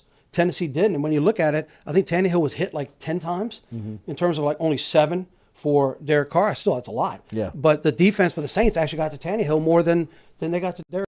Were you surprised they didn't use Jimmy Graham in the red zone? We were talking about it again. We thought if you wanted to be, look, when Jimmy Graham was introduced, and when he came out to do the hoot at, good Lord, boy, I mean, the roof almost popped off. Exactly, Of that the Michael Thomas introduction in the lineup, and of course you knew Carr was going to get good reception. Yeah. But when they brought Michael Thomas out in the starting lineup and they announced the offense, and then Jimmy Graham goes out to start, you thought the roof was going to blow off. There would have been no other way to do it than Jimmy Graham first touchdown. But it just wasn't in the cards with the way it was working. I thought they were going to try to go to him a little more, thought to get him in there. We'll see if they do it a little more at Carolina. But to me, what was more interesting is, and this is something I talked about with Scott, you've got Chris Olave, and he ranks so highly in terms of his first 16 games with 3 or more catches. That's a very short list of guys who have done that. Now you bring Thomas back. Thomas is not your number 1. Olave is your number 1. Yeah, for sure. Right? And Olave can stretch the field, and then you bring Thomas underneath. And if you notice right off the bat, they went to Thomas. Yeah. And he took a couple of shots, and he bounced right back up. So good for him for doing that. But they went right away to Thomas. Well, nobody was talking about Shaheed. Olave can stretch the field. Shaheed can stretch Olave with his speed. So, boy, does that cause a problem for a lot of teams for what they're going to have to figure out on offense. And then eventually you're going to get Kamara back in the backfield for what he can do on the little screen. So, I'd love to see Graham involved a little more and see what they do. And, of course, you still got Juwan. But I think the more interesting aspect is how they can use 1A and 1B at the receiver. Do you send 2 of them flying and you bring Thomas underneath? Okay, Thomas is a big guy. We're going to cheat up. Well, as soon as you cheat up, now you're going deep. Which side of the field you want to go to. So it's a really good problem to have for Dennis Allen to have that kind of talent. Another impressive part of the offseason I thought that played out in week 1 was the defensive line signings. I mean, you mentioned the pressures that they were putting on. Yeah. I mean, some of the guys that they stepped up. I mean, they made some. I mean, they gave up on Yamada. They gave up on right, and you needed them to step up because so many of your picks and so many guys you've had either left or just were bust. You got rid of them, or they left on their own and made themselves some money and decided to go elsewhere. Cam Jordan is going to be a staple. You talked about Demario Davis, but yeah, they've got some good pressure. We all know Dennis Allen is a defensive coach and what he's doing. Lattimore certainly showed to be the Lattimore we all got to know when he went against DeAndre Hopkins. I think he only gave up 2 catches, and of course he had the interception. So. Yeah, it was great pressure to see what they were able to do against that Tennessee line and be able to get to Tannehill. That's a great sign. That's a great sign to see him doing that. Absolutely. So New Orleans Saints this weekend on the road in the division in the NFC South. And as you mentioned, such a big opportunity this is almost like 2 wins if you can get it. Look, since 2018, the Saints are giving up the least amount of points on the road to a home team when on the road, just over 18 points a game. Their record is second best on the road in that same time span except to Kansas City. So the Saints have done a very nice job on the road, but after owning Carolina for a while, you've lost 2 straight at Carolina. Last year was inexcusable to stub your toe like that after getting a dramatic win in week 1 against Atlanta to a coach that eventually is getting fired at Carolina. Now you've got a rookie quarterback. You've got to go take advantage of this one. Ride the momentum from a tough win. Go get one on the road. And then I think it's Green Bay next, and we know their quarterback looked outstanding in week 1. And then here comes Tampa Bay. And they got Baker Mayfield. I'll take my chances with Derek Carr over Baker Mayfield any day, who's still trying to prove himself. This is his last shot, right, to prove himself. So you go get this win in the division on the road, and then you come home for your second divisional game. You're starting the month of October 2-0 in the South and in a really good position because the Saints' schedule is backloaded.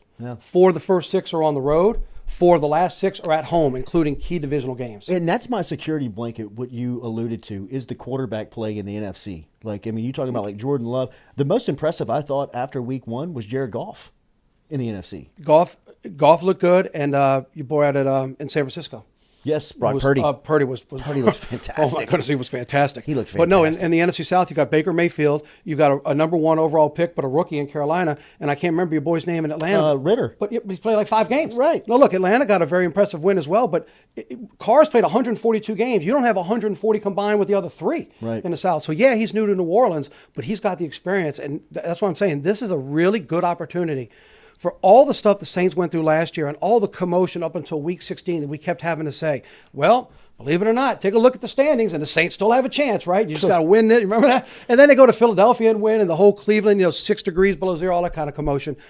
But till the very end, they were right in there. This is a year where you don't have to worry about those conversations if you take care of your business in front of you. You've got the veteran leadership, you've got experience on the outside on offense, and you've got a solid defensive front and excellent DB and Lattimore and company in the back. This is really a great opportunity for them to take the South because there's nobody there on the other team's offense that scares you in terms of leadership. Lattimore looks starving this year. Like, he looks hungry. Well, he needs to be. He got humbled a little bit at times, and they've battled some nagging injuries. He looks sharp. Look, I've been one of the biggest critics of Michael Thomas. He's played 3 games in his last 37.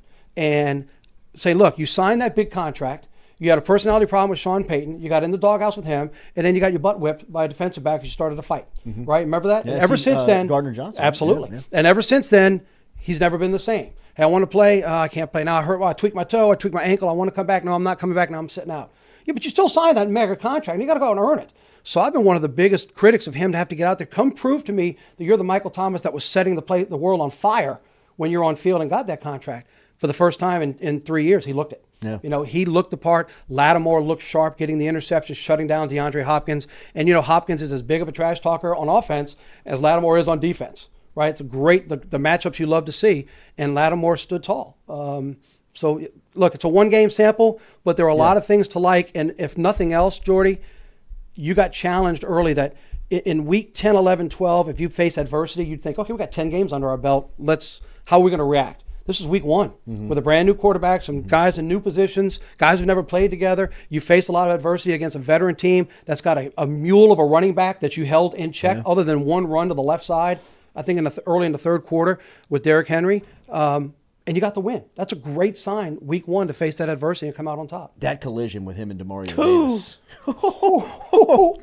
And he's of course he's people already think they want to play in the NFL, right? Yeah, go watch. Right, you think you want to play in the NFL? Go watch that one. And he already has his stiff arm highlight of the year in week 1 when he was on that run. Right. But hey, kept him out of the end zone, That's right? That's part of the deal. Yeah. Victor Howell, one of the best in our market, man. You know him as the face of the team group here in Louisiana. He's also a great sports mind that we tap into every Thursday here on the Jordy Culotta Show. We appreciate his time and energy being here with us today. Thank you to everybody out there for participating and being a part and interacting. If you don't mind, before you get out of here, give us a like, a share, a comment before you bounce. If you're watching this after it's already been recorded, you can still like the YouTube page for us. And if you've not subscribed, make sure and give us a subscription before you get out of here. Enjoy your Thursday. We'll talk more and get you set up for LSU Mississippi State tomorrow. For the entire crew, we're live over here on the Click Here Digital Campus each and every day, and we're built by RMB Builders. We'll talk to you tomorrow morning at 7 a.m.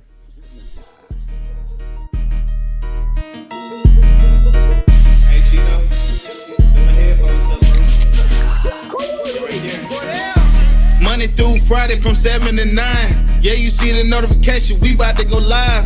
We got all your favorite guests, we got them in line. It's the Jordy Culotta Show, come have a good time.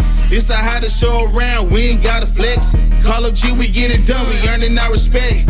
Tell recruits to let us in, where they going next. Throw up the L's, now we lit, band playing Nick.